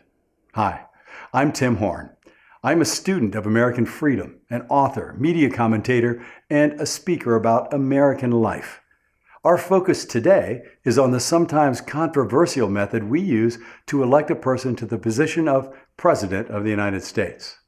Now, before we discuss complaints and changes to that method, let's make sure that all of us understand the current why and the how of electing the American president. That makes sense, doesn't it? So, the way America determines its president and vice president, its federal legislators, and its federal judges are all prescribed by the Constitution of the United States. It was all agreed to by representatives of the American states in 1789, becoming the one and only supreme law of the land. All laws emanate from it and must comply with it. This document, created by agreement, a system of states with sovereign powers, a base of individual citizens with specifically stated rights, and a federal government which would service and protect both the states and the citizens. The Constitution can be amended by the states, but it is difficult to do so. It requires 2/3 of the state legislators or state convention members to propose a change, referred to as an amendment, and 3/4 of all the states or members to approve a change in the Constitution. Even with this nearly unanimous requirement, amendments have been done 27 times in the 228 years since our nation was formed by the Constitution. The first 10 of those amendments are called the Bill of Rights and were passed in 1791 to specifically state the rights of citizens that were not quite ready to be included 2 years before. The remaining 17 amendments included some unfinished business, like the end of slavery and voting rights for women, as well as other modifications that keep it in sync with the culture of America, like the minimum federal voting age. So there it is, the Constitution, the foundation of every American law. So what does it require regarding the election of a president? The selection of people for each of the federal bodies is designed to be different in election, duties, and in time served, so as to enhance the separation of powers and to discourage the concentration of power. House representatives are elected by state district for 2 years, senators by entire states for 6 years. Presidents begin with 51 individual popular elections. That's 50 states plus Washington, D.C. Then it's weighted by state populations using electors to cast the final vote. There's one elector provided for each House representative, that number being based on population, and one for each senator, which is 2 in every state, referred to as the Electoral College process. These people cast the deciding ballots for president based on which presidential candidate received either most or some portion of the state popular vote, depending on the state law. That is the why and the how of electing the President of the United States. So what then is the clamor of those seeking to change the way the President has been elected successfully and peacefully for well over 2 centuries? The national popular vote proponents contend that only a direct popular vote should be used, and the electoral weighting is not fair to voters because only a few states get major attention from the presidential candidates. A key part of evidence they cite is data on post-primary visits of the candidates to each state. This data shows that 8 or 9 states get most of the presidential candidate attention, visits, and campaign expenditures. This statement, however, seems very shallow, since the change they propose could make the popular votes of entire states meaningless and make the outcome of presidential elections different. And the proponents seem to say that U.S. elections are supposed to be votes where everybody votes and a simple majority wins. In reality, many of the votes prescribed in our American system neither include all citizens nor a majority to win. We already noted how constitutional amendments require representatives to vote on behalf of citizens and 2/3 of the votes to propose and 3/4 to prevail, rather than a simple vote by all. Consider that to pass state or federal laws, it is the representatives of the people that vote, and in the U.S. Senate, most votes need 60% to pass. The NPV people seem to promote that the U.S. is a simple democracy. It is not. In political science terms, America is better described as a constitutional republic where we elect representatives whose job is to consider issues and vote on behalf of others. Our government was carefully crafted in the Constitution in order to avoid tyranny of the majority and to keep power from getting concentrated into the states with the most people. NPV proponents are seeking to have states join a state compact to bypass the Electoral College in the election of president. State compacts are the legal structures that states use to agree to things of mutual interest. For example, an agreement on how to build a bridge connecting two states, or manage a lake which borders multiple states. The NPV people are proposing a plan where a group of states would automatically give their electoral votes to whichever candidate has most of the total votes cast in America. The plan is to have enough states combine their electoral votes to secure the presidency for the person winning the most votes. It bypasses the written intent of the Constitution to not have a simple popular vote for president. The fundamental problem? Bypassing means going around something to get someplace. The NPV compact proponents seek to get around the Constitution to have a popular vote that is not permitted in the Constitution. They believe by having an agreement between 12 to 15 of the largest 50 states, plus D.C., they can ignore the Constitution, which requires 34 states to even propose a change in the law and 38 to approve any change in the law. Since they know they cannot meet that requirement, they want you to help them build some new way around it. Consider that if a constitutional bypass agreement were possible, there likely would have been no end to slavery, because the South would have just voted in a bypass. There is no bypass. The Constitution requires major agreement of the states to change the Constitution before any state cannot follow the existing rules. And these proponents know they can't get that much support. The NPV proponents must think that a catchy name, coupled with a constitutional allowance of states to create agreements, can be used to trick the people into supporting a breach of the Constitution, and that they're going to control the U.S. Supreme Court to agree. If someone is willing to get around something, they must not like it. So, who is behind trying this and why? The answer to these questions will make it clear that the NPV must not be approved. Why is this being pushed? 1. 10 states have approved it, and they're all Democrat-controlled states. 2.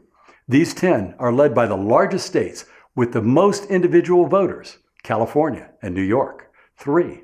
The NPV would allow just 12 to 15 states, the largest with a few friendly states, to determine the president in every election, and their proportional growth over time would reduce that number to even fewer. Number 4. If this were in place 20 years ago, George Bush would not have had 2 terms, and Donald Trump would not be president now. Put in place today, and the largest states will immediately dominate all of the federal government.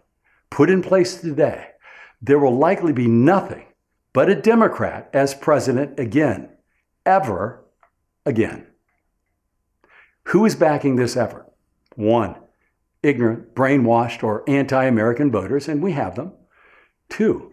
Democrats who widely support voter fraud, media corruption, and street violence, and want to add bypassing the Constitution as a means to gain more power. 3. Republicans that have been manipulated or perhaps bought off. So what is the takeaway here, right now, from what I'm saying? The takeaway is that the NPV compact would forever give your vote for president to the candidate most popular in other states. So you need to think no, talk no, and vote no on the NPV. For our state, NPV means no presidential vote ever again. Thank you. Before that, let me just say a couple things. So, when I wrote that, I was obviously serious in my thinking, in my study of it. I went through all the materials that the opponents had. I asked them to come out and debate me. They have refused. No one's going to come out and debate me on it. It hasn't for over a year. And I stand by those words except in one thing. Yet another state has now, Democratic state, has now approved the National Hospital Vote. So now there's 11, I guess, 11. So there we have it. They're not giving up. They're going on. They're going on right now. They're planning, it wouldn't surprise me, I mean, they got Plan B working right now to impeach. Should they approve him in an hour or two, they're going to try to impeach Kavanaugh. They've already said that. They're working on the impeachment. And if they take over either the Senate or the House, they're going to try to get that started. It has to start in the House, but we'll see. You had a comment. It's my understanding that in the last presidential election, I think it was Hillary Clinton, was saying we want popular vote because she won Los Angeles, New York, and maybe Chicago, and if they just counted the way they want, she would have been president. They don't need the whole state, you just need the big cities. Well, yeah, it's just like our state. You don't need the whole state, you just need Maricopa County. I get it. Where you need the concentrations of people where they are. Yeah, so that's even a worse scenario than you got. It is, except they're accumulated by state. That's the votes are all accumulated by state. But it's good. It wasn't fair. She said it wasn't fair. Well, we need to even say anything. You know, we're turning into this whole setup of what? People who never satisfied. Yeah. And so they use the law to try to overthrow the decisions that were made. This can't stand. It's going to, in the end, my opinion, it's going to be them or us. And I think the sooner we get about beating the hell out of their leadership, the sooner it's going to be us. And believe me, if they get back in control, they have no intention of us ever seeing the light of day again. We will be hushed up, shut up, and all you white boys out there, and the mothers of them, or the wives of them. Russ and I were talking about this on my radio show. I used to talk on KKNT about how white men were being set up to be the oppressor of all that's bad, all the people in the United States. And I would get calls from people going, Tim, that's just crazy. How can you think that way? I'm going, watch and see, watch and see. And now, just in the last couple of months, people are finally seeing it. I had a friend of mine just yesterday was telling Ross, a buddy of mine is a doctor. And when I was writing this book, I would meet with him and an attorney and go over every week what I'd written and get criticism. One of the things we talked about was that position on them setting up to discriminate against white male, straight males mostly. And now, of course, we've added the Christian part. But he said he apologized yesterday to me. He said, Tim, I'm so sorry. I just didn't see it. I just didn't see it. But now I do. And I hope a lot of independents and others are seeing it too, because we need them. Right now, the numbers, so you know them. If you don't, I watch this stuff. We're still ahead of the Democrats in registrations in Arizona, not by much. We're both gaining, but the independents, it's now 1/3, 1/3, and 1/3. So we're both fighting over the independents. That's where it is. And I think the Democrats have been wonderful campaigners for us with the independents in the last few months. I got to take him first, Russ, and I'll get you. Go ahead. I see a lot of similar. I'm a libertarian. I've been doing media, ran for office a gazillion times, whatever. Ran against McCain.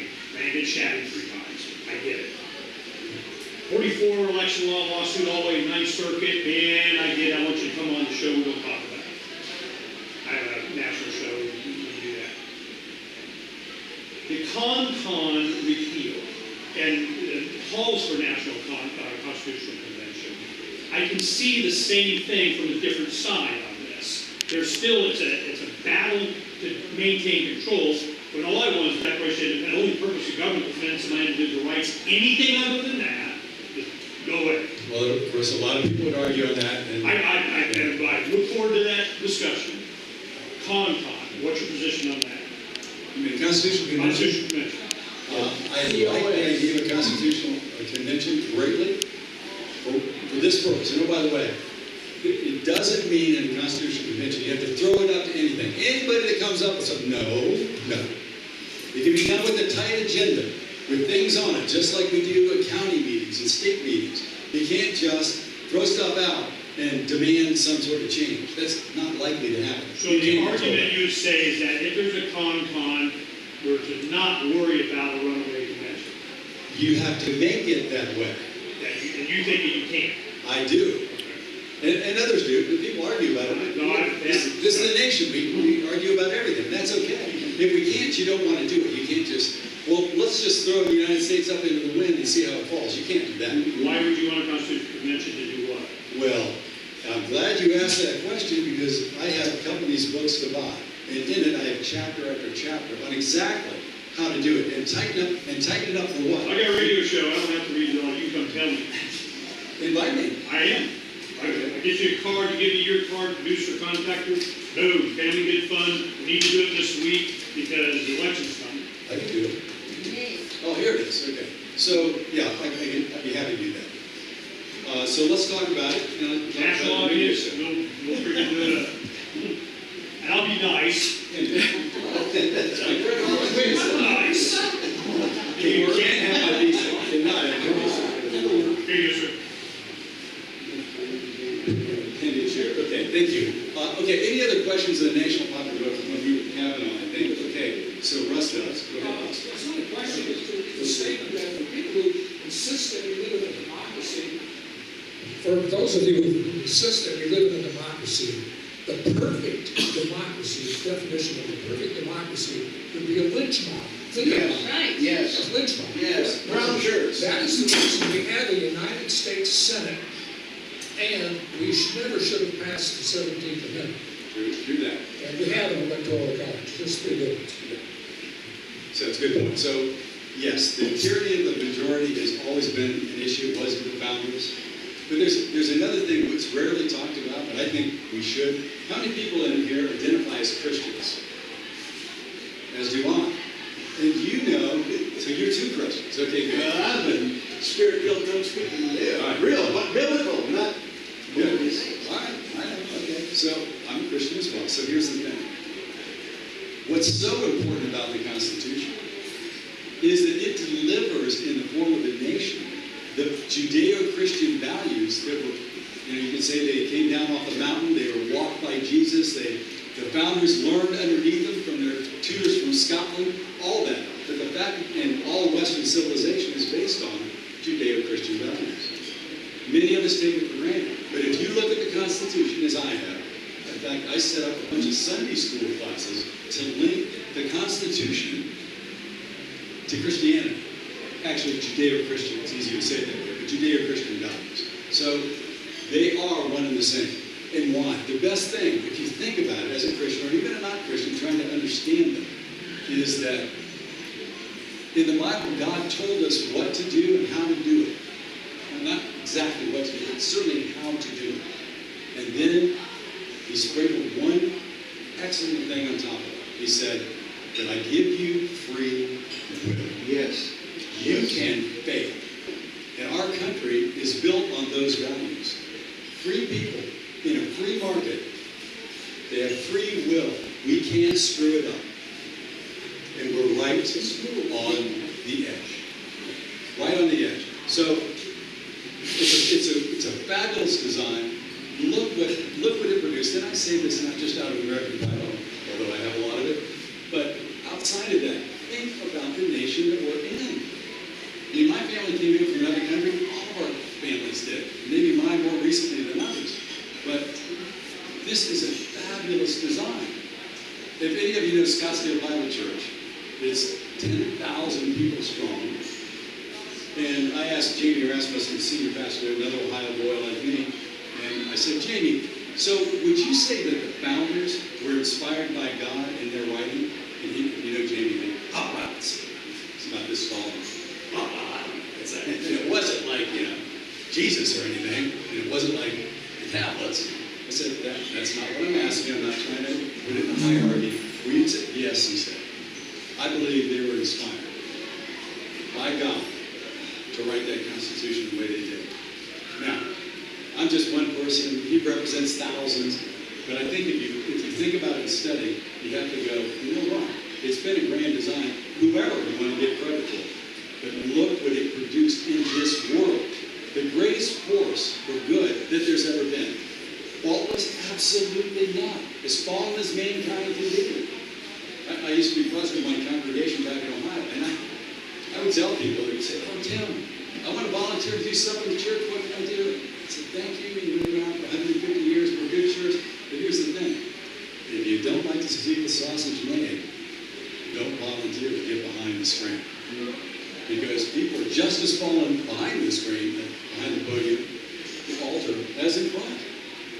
We're filled with faults. But we've got a design to get through it.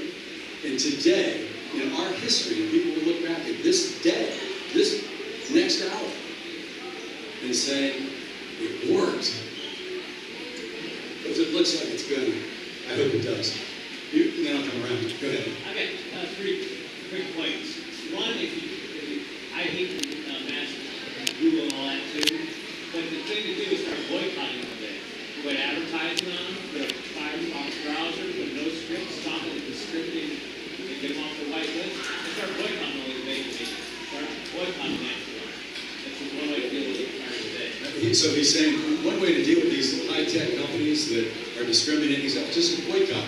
And you know what? I do that myself. Yeah. You know, I have not watched a single thing. I won't even watch a commercial about the NFL. I love football. But I won't even watch anything of the NFL myself.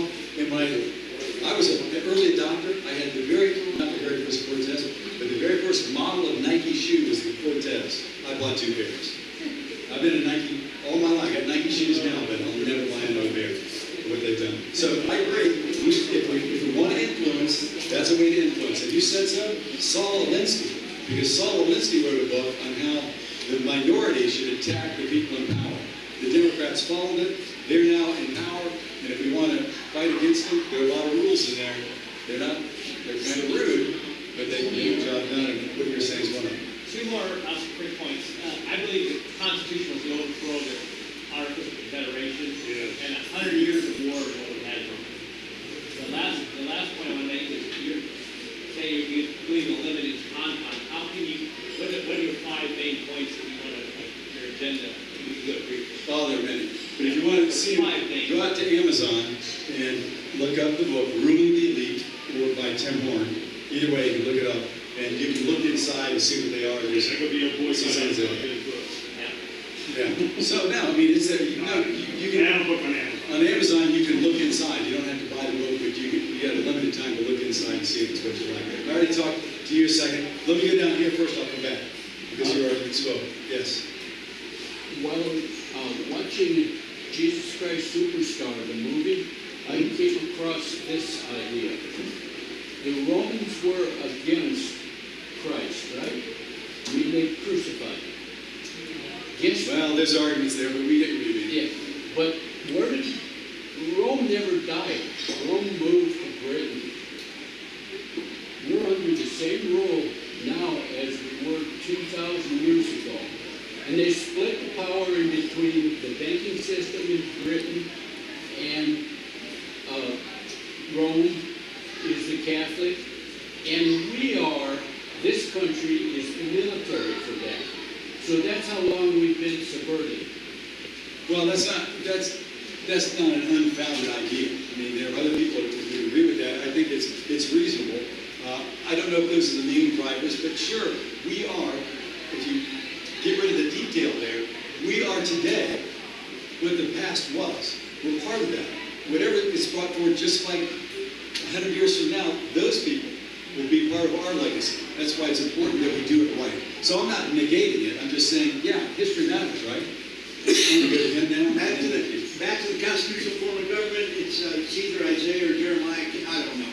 The Lord, the 3 branches of government, where they come from. And it says, the Lord is my king, lawgiver, and judge. That's where we get our executive, what are those 3 branches? We don't teach anymore. That's where the source is. Our whole structure in this government is the Old Testament. Well, I understand. Now I understand too. When I said, are there any Christians here? You raised both hands. So that's good. And that's a good, I don't belittle anyone thinking of everything through the lens of Christ or through the lens of history. What I don't like is people who think through glasses that they have on that see racism or whatever they look at, or sexism, whatever they look at. Things that we're not responsible for. You didn't create the Bible, you didn't create all the rest of history, but that's a lens that you use to look at it. It's legitimate. But in America, one of the lenses that's used every day, you've seen it in the last couple of months, it's ridiculous. Everything has to be looked at through race and through sex. That's insane. We have laws that say you're not allowed to do that. Yeah. And here's our Senate arguing from that point of who's sexist, who's racist, who's more sexist, who's more racist. Who kissed somebody in high school? Ooh! Oh my God!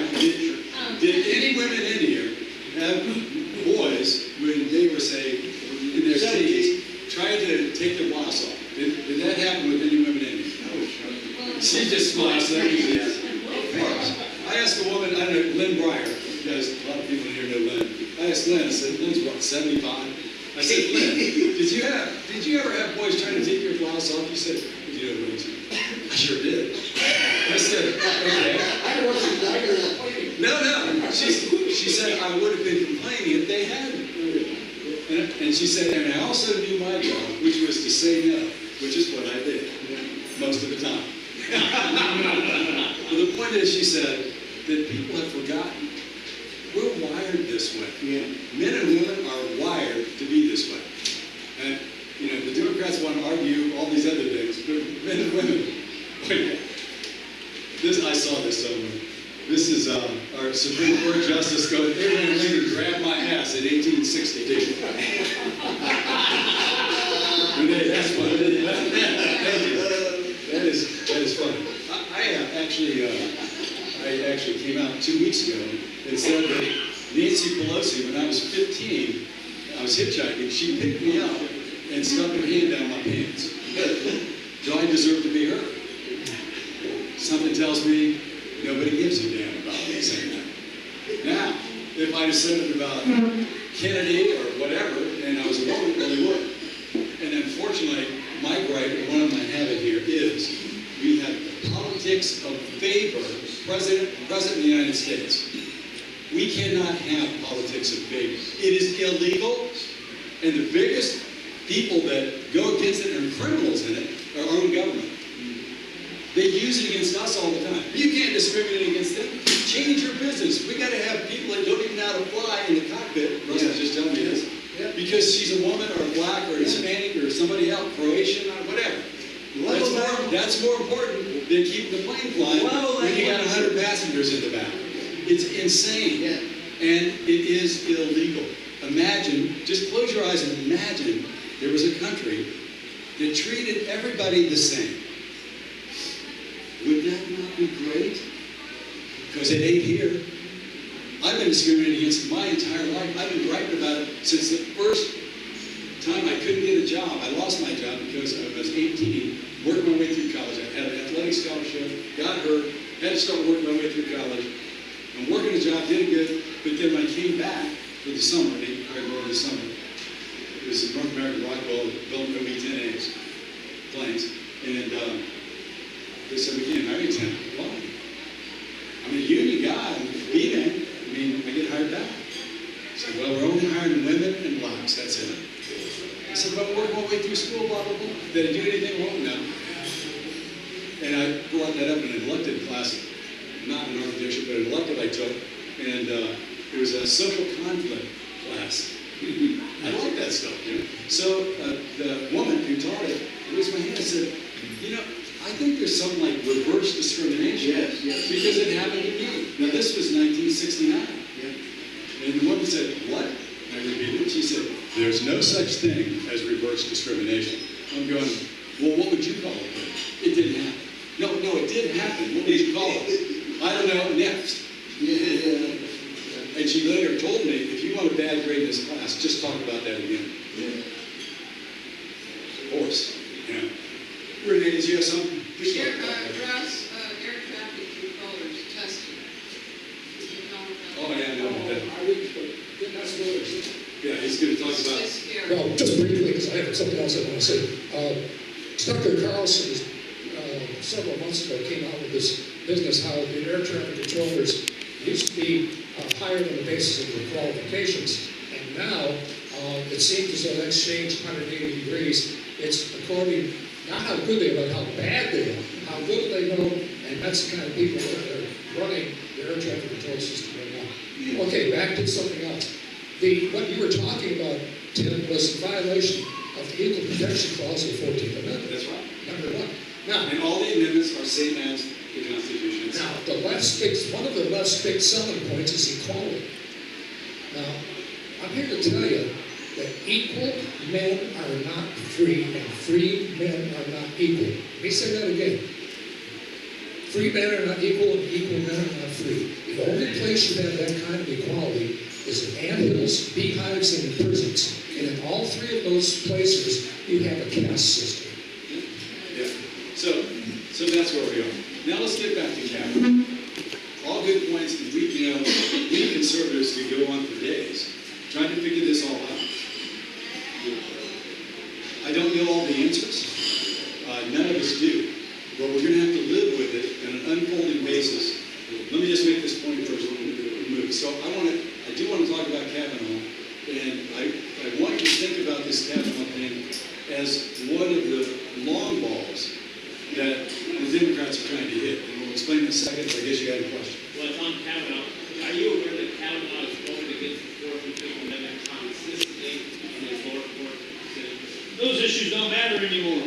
So whether you get a girlfriend. He actually, we don't have a Fourth and Fifth Amendment. We rule on the Supreme Court to do the same thing. Yeah. And that's the beginning of the American turning into South Africa. You don't have your Fourth and Fifth Amendment rights. You be arrested without charges and all this crap that's ready. Well, just think Where do you get that?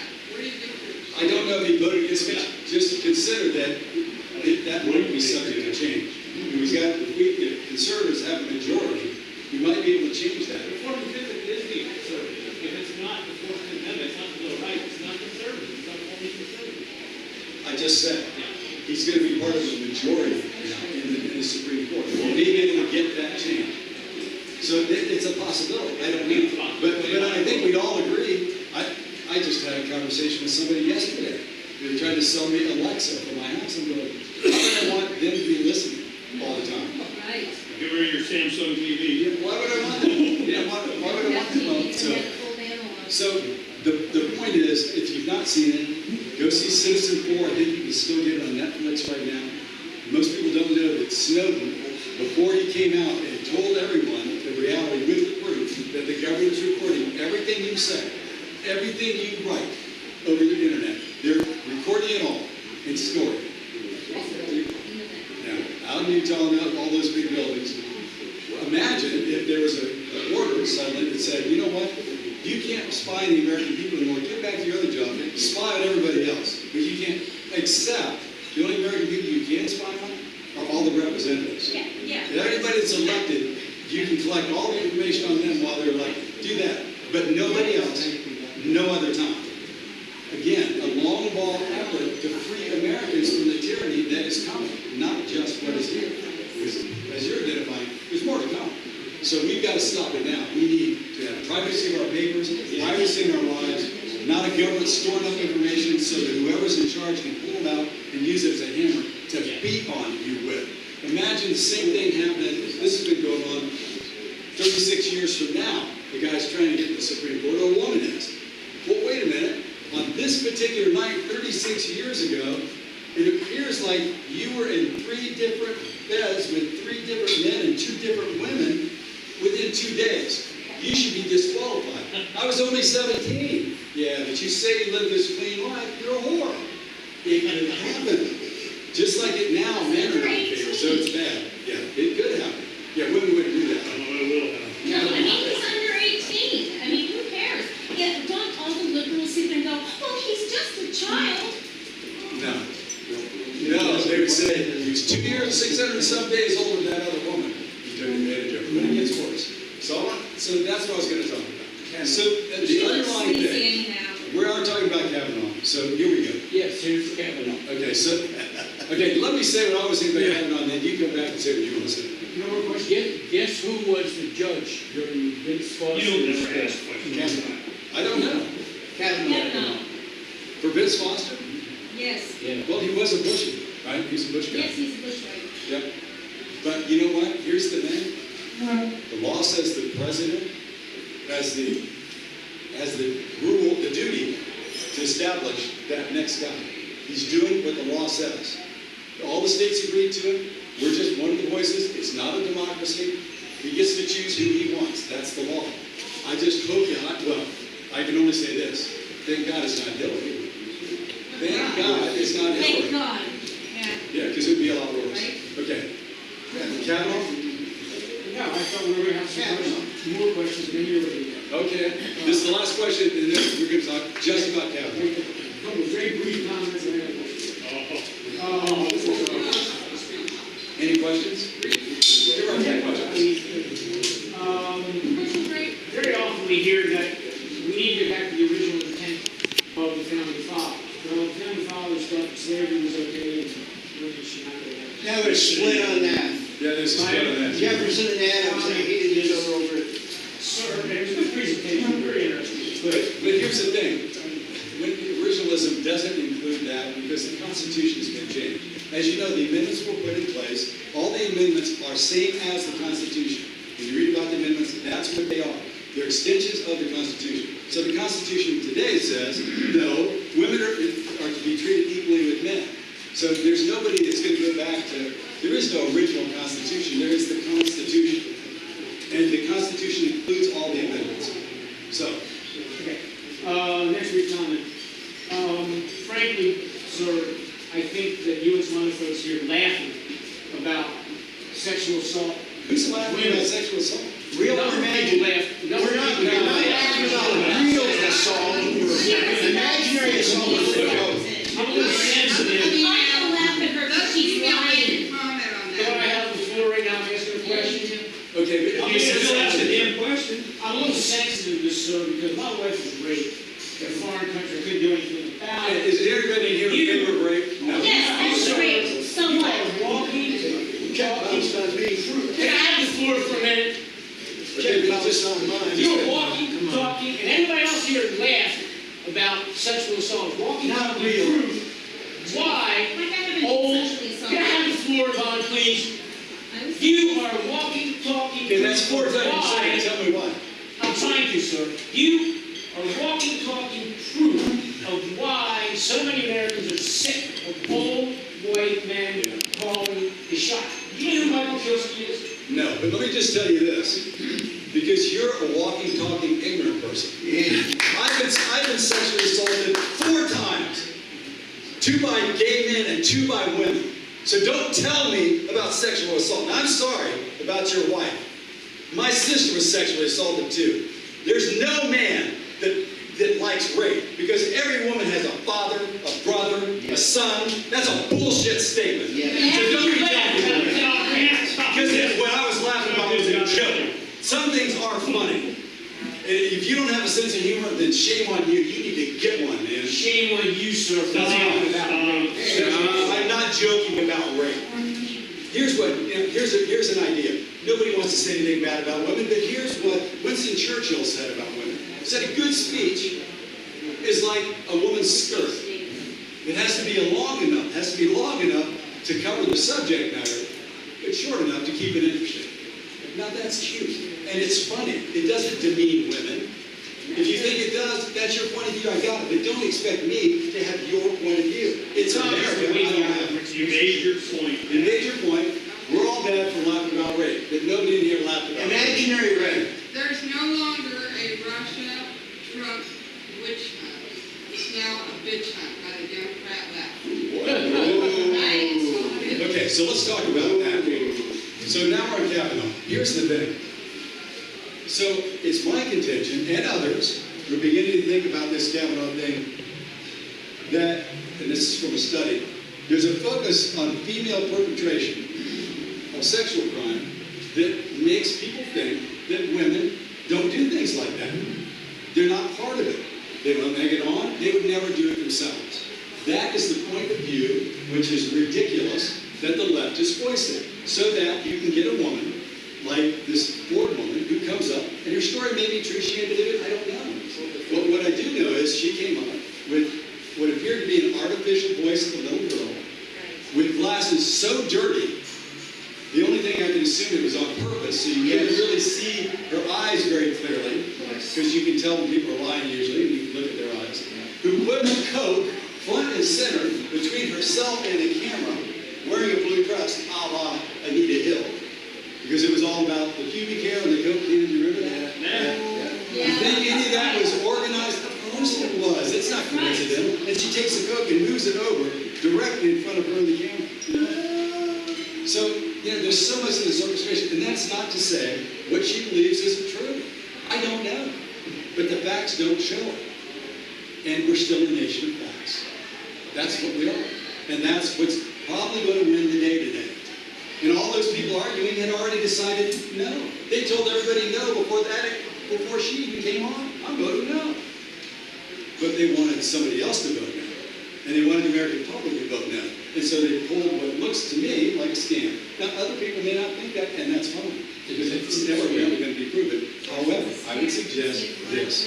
That myth of female can't do wrong, and I've gone to the divorce court, which happens like this. How many men have been, women have been divorced in here? Anybody been divorced in here? Yeah, okay, so I have. And so this is what it went like. This is just a joke, but this is kind of what it went like. So the judge, my prospective wife, divorced wife to be, she, you were standing there, the judge looks down and says, all right, this is a divorce case. Let's get it over quick. So put your fingers in the front of your trousers. You both did. And the judge says, okay, now look down. Pull out, look down. Yeah? And she says, if you see something there, you're the likely loser. I did lose. So there he goes. So, and also another way that you can use this, again, there's room for levity in this world. And that is this, a friend from Ohio who just won his first office told me, he said, Tim, politics is a lot like making love to a gorilla. It can be a whole lot of fun, but you can't always quit when you want to. Now that's just funny. But it's funny. But we can be humorous. But it's not humorous when one side's automatically going to lose because of their race, or their color, or their sex. It's wrong. We decided it was wrong. It was put in as amendment. We need to follow that. We should not have politics of favor, choosing winners and losers in this country. Justice is supposed to be blind, not like this, looking to see what color, what race somebody is, or sex. We can't have it. And I think we need to blow that myth, and the way to do it is to go after these three women and investigate them. Yes. Yeah. If it appears, and it appears, that they've done something wrong and pulling this whole scam in the United States, they should be prosecuted to the fullest extent of the law. If only to prove that you're not allowed to do that. Yeah. And the myth of women innocence has got to be dispelled. And here's a couple of things from studies, just so you know, that I pulled out from different studies I grabbed out of the internet. One of them was done right here in Maricopa County. But this is an interesting fact. The authors found female perpetrators acting without male co-perpetrators in sexual attacks were reporting 20% of the rape and sexual assault incidents involving male victims, which you never hear about. And another study done here in Maricopa County, and you're interested in this because it was all of the, a guy doing his thesis at ASU studied the law, the outcome of cases where there was sexual assault by the teacher. And yes, the men guilty of the same crimes as the women got twice the penalty. You're right here in Maricopa County. Twice the penalty. How long? Well, because of that myth. It's because of the myth that somehow women should be excused. You should just look up. To me, it's probably what a black guy thought when he was going to be hung for assault, and a white guy was next to him, and nothing was going to happen to him. He's going, why not him? Why me? Well, I'm sorry, you're the ones that the ruling party doesn't like. And so I happen to be today, as a white man, I'm one of the people. I'm a white, straight, Christian male. The Democratic Party does not like me. They don't like me. So I did a robocall that I'm trying to use to get out the vote, and it goes something like this. You answer the phone and it says, The Democratic Party leadership are haters. They hate the truth, they hate the law, and most of all, they hate us. I'm a person, I'm saying this, I'm a person of a gender and a color that they don't like. They are dangerous to me. I don't submit to them, I don't depend upon them. In this coming election, you've got to vote for the Constitution, you got to vote for America, you must vote Republican. So we're raising money, there's a little bit more to it, but it's a 40-second call to go out to all the independents and Republicans in the coming weeks as the election nears. So if you're in an LD, we're going to different LDs and collecting money to be able to get those robocalls out. Now there are some that say, that's too strong, you can't be that way. Oh, yes, believe me, you have to be that way if you want to win. We have to call it what it is, right? Okay, so we have to call it what women are. They're wonderful, they're great, we all have a mother. I loved my mom, she was great. As far as I know, she didn't do any of these things, but she was never a school teacher, I don't know. So, but we've got to call it like it is and tell it like it is. And if we're not forcing that to be said, we're going to deserve what we get. So we've all got to vote in the coming election. Is there 80% of us are permanent early voters anyway? Does anybody actually go to the poll and vote here? Do you? I always take my early vote and turn it in myself. I don't trust the damn leader. So I fill it out and then take it in. Okay. Yeah, you can do that. I forgot to do that. Yeah, it's I literally just go in and vote. yeah. So we all got to vote. All right, any questions or thoughts about this Kavanaugh case? Jeez, I hate to do this. No, go ahead. In the haste to finish the report, evidently the FBI failed to talk to 8 witnesses that were suggested by Dr. Ford and 20 witnesses that were referred by Ms. Ramirez that supposedly could have backed up their charges against Kavanaugh. How is that fair? Well, you know, first of all, you make the presumption that you know better than the FBI. I don't make that presumption. That they normally do their investigation. No. Who should be investigated? You don't know.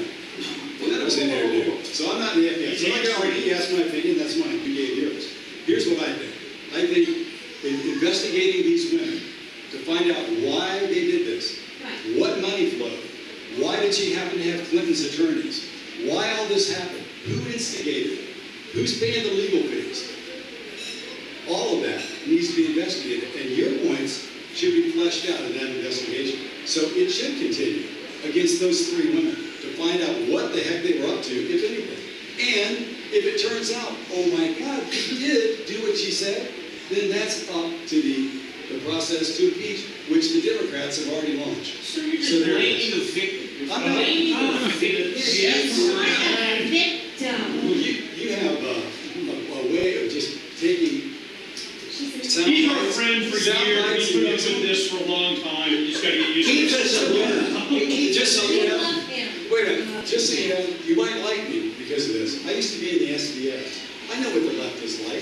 Probably better than you do. I was in the SDS and went from there to doing the voiceovers for Ronald Reagan's second run for president. So I learned along the way. That's okay. Yeah, I learned along the way, but that's the case. So I quit being a lefty a long time ago, and now I'm like a non-smoker. So I'm a little harsh. I'm sorry. It's like you quit smoking. Don't like people to smoke around you. I'm sorry. Okay, so go ahead. It's my understanding Ford is a doctor of psychology, and 2 of the 3 witnesses she referred to don't even know her. Right. And she was sponsored to do a CIA hypnotism program in her college there of bringing up false memories.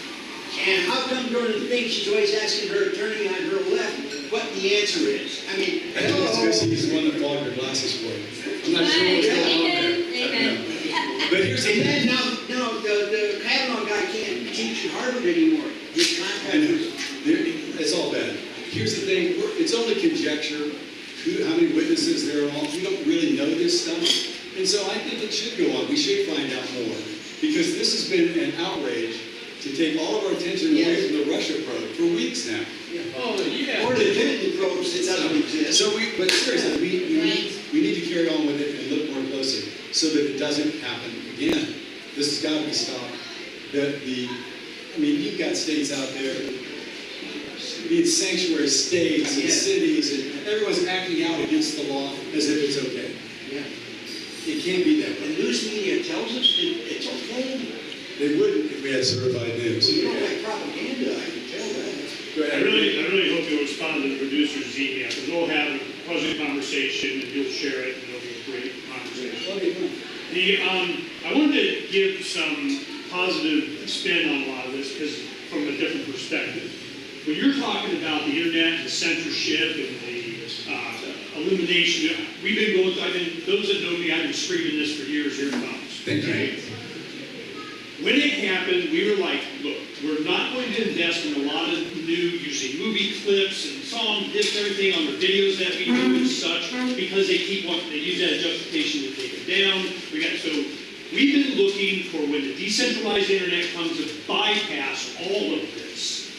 Tim Berners-Lee, that created the World Wide Web just last week, announced that he's going totally decentralized internet that will bypass Google, Facebook, and we're not asking permission.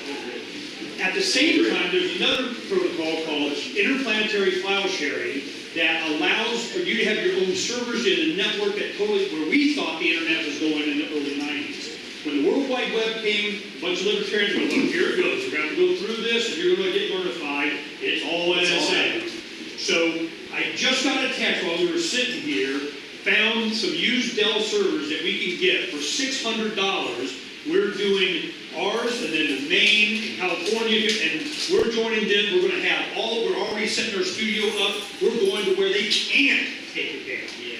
So this is our answer. Quit going to the government, begging for whatever you think you're going to get from freaking Google and Facebook and the NSA, and you just do it yourself. As we were setting it up, Tim Berners-Lee comes up with a solution. So all this don't mean crap to me. Well, it's really doesn't. I think those are right. However, you got to think about the common women. It'd be like. Oh, I'm screaming for the grandma just button every step of the way. Well, what I was going to say is, it'd be like telling people that just used to watch television to change the television because there's stuff coming over that you probably shouldn't want to see. It's not going to work that way. You're sharp. You get it. You can change it. For me, I'm on NordVPN. I use SmartPage. I don't ever use Google. So, and a lot of Tea Party have been doing that for a long time. If you're not using Start Page and Nord. No, it's a way. They need this legislation to protect their monopoly. Right. All of this is to protect Facebook or Google. Right. All of this discussion, everything is about how are you going to get regulated, not that you don't even need them. They don't even put that up in the discussion. That's what drives me insane. Well, I'm going, you guys don't need them. You don't need them, but people are using them nonetheless, whether This you do it week. or not. It's kind of like This marijuana. Some people want to use it. They want to use that. This week. Well, next week too, and last week before. So there's a lot of people involved in it is the point. Yeah, it'd be nice if you could just convince everybody you'll all be smart.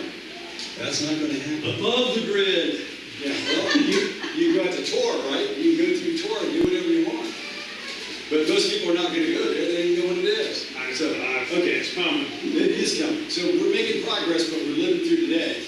And we got about 1 hour till we're facing this critical point in the United States. There will be a point remembered in history. So we'll see what happens on it. I'm feeling good about it. Are you feeling good about it? I heard about the vote this morning, it sounds like it's going to be confirmed. From what the vote, they said. The vote counts now, but anyone, it's not in until it's Correct. right? It's not done So we don't until know. it's done. And Flake is, after all, A Flake. So there we have it. Russ, you want to say anything before we close up here? Last few days. Kyle's back. Yeah, Kyle's back. Which I predicted he would be the guy that gets chosen. I'd just like to say about these 3 women that had this phony testimony, on the basis of political correctness, all of the things which Professor Ford gave under oath in her testimony on live TV across the country are proving to be fakes and lies. Oh, for God's And sake. the thing is, why isn't this woman she should be indicted, put on trial, Yes. and she should serve her time in prison as a felon. Because this woman's, none of these things happened. Because anytime you have to read what happened to you during the most moment with her and Kavanaugh, after 36 years, if you have to read what happened to you, the whole thing is a fake. Correct. Well, despicable, Russ. And I understand why you say Kavanaugh, that. Red. I just take it for, personally, that we have to look and see. We need more information, Steve. That's why I'd like to go against all three women, investigate them all thoroughly for possible crimes. That's what needs to happen, and that will come out, hopefully. Feinstein has to go down too. All right, anybody else? Amen. Feinstein has to go down too. Yes. She hasn't gone down already? Right, because she broke the process. She did break the process, but that's for the Senate to rule on. I would like to see, she's 85, I would like to see the McConnell go up there and penalize her. But why would they censure her? Because you remember Harry Reid, when he was going against Romney? He said that he's a tax fraud. He's never paid any taxes for years, blah, blah, blah. And then after he was interviewed, he said, we found out, did you see this interview? Where they were interviewing Harry Reid, he said, well, Harry's sitting back in sunglasses. Harry, he retired and everything from the Senate now, nothing was done to him. He said, well, that wasn't true. And he said, well, he didn't win, did he? That was his answer. We can't have this. You've got to have accountability and penalties for doing stuff like that. Whether you're a woman that's causing all this trouble, or Feinstein with the Senate, or whatever it may be, we got to have accountability. You can't just go around saying whatever you want. Media's too, it goes around everywhere. Whatever you said, if it's fireworthy, it'll be around the world the next 10 minutes.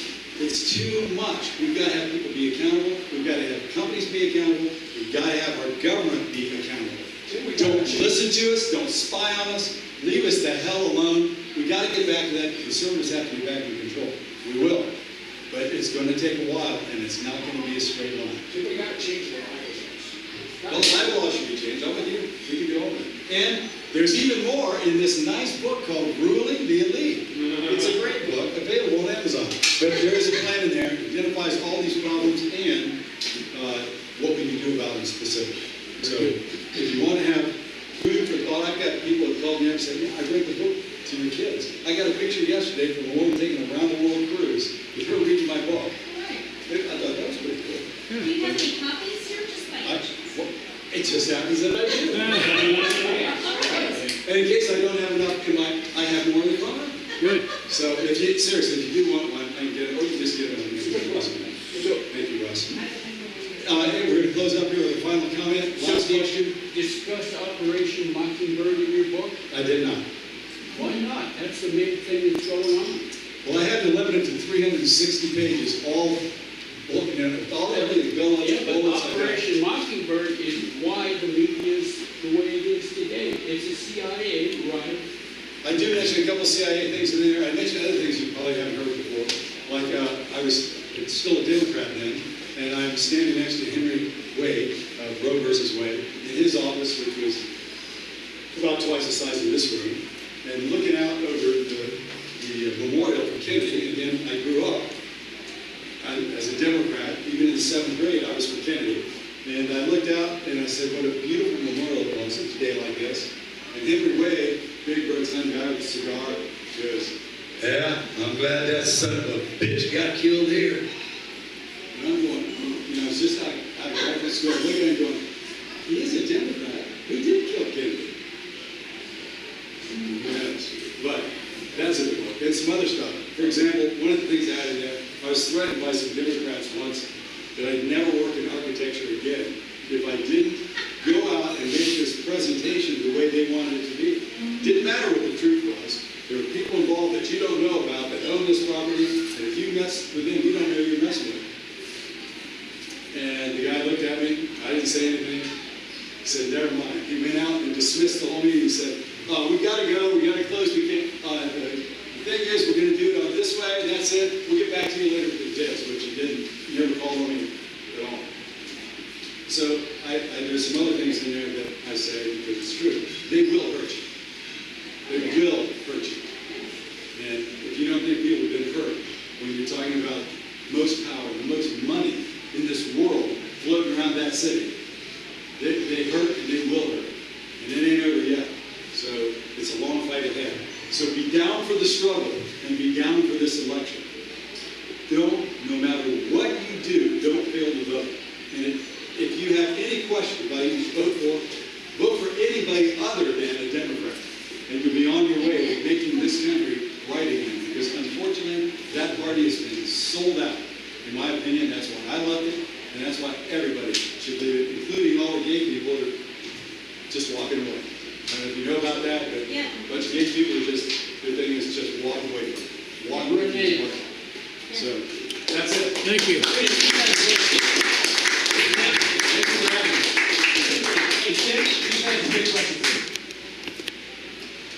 Hi, you guys. How about that for a good one today, huh?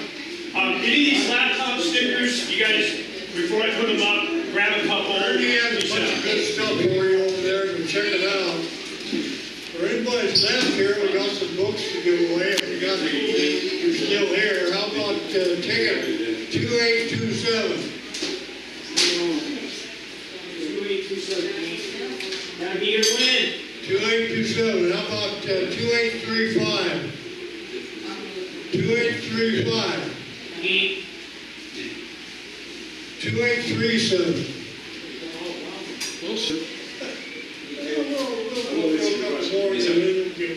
If you want to buy them, 2828. I'm just gonna, I saw it online, I'll get it online, but I'd rather have you sign it. Can I find your way to sign it? 2840. Oh, we're not getting anybody here. How about that? How much, Mr. Lord? Renee's got one. 40. Okay. I will buy it on There you go. First choice. I found it. How about 2826? Yvonne. Holy, where's the back on? Nice to meet you. nice to meet you. I don't apologize for being too conservative, Terry. Thank you very much. Appreciate it. They're $20. Hey, we got some good deal. All right, everybody in here? Drive carefully and have fun. See you next month. You have $19? No, I guess. You get up that money once a week. Yes. Look at that.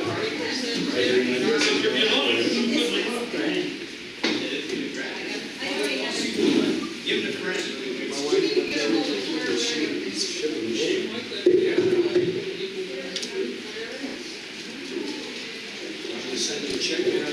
Anybody that has some good books that you've read and just be a safer way, this is all donations.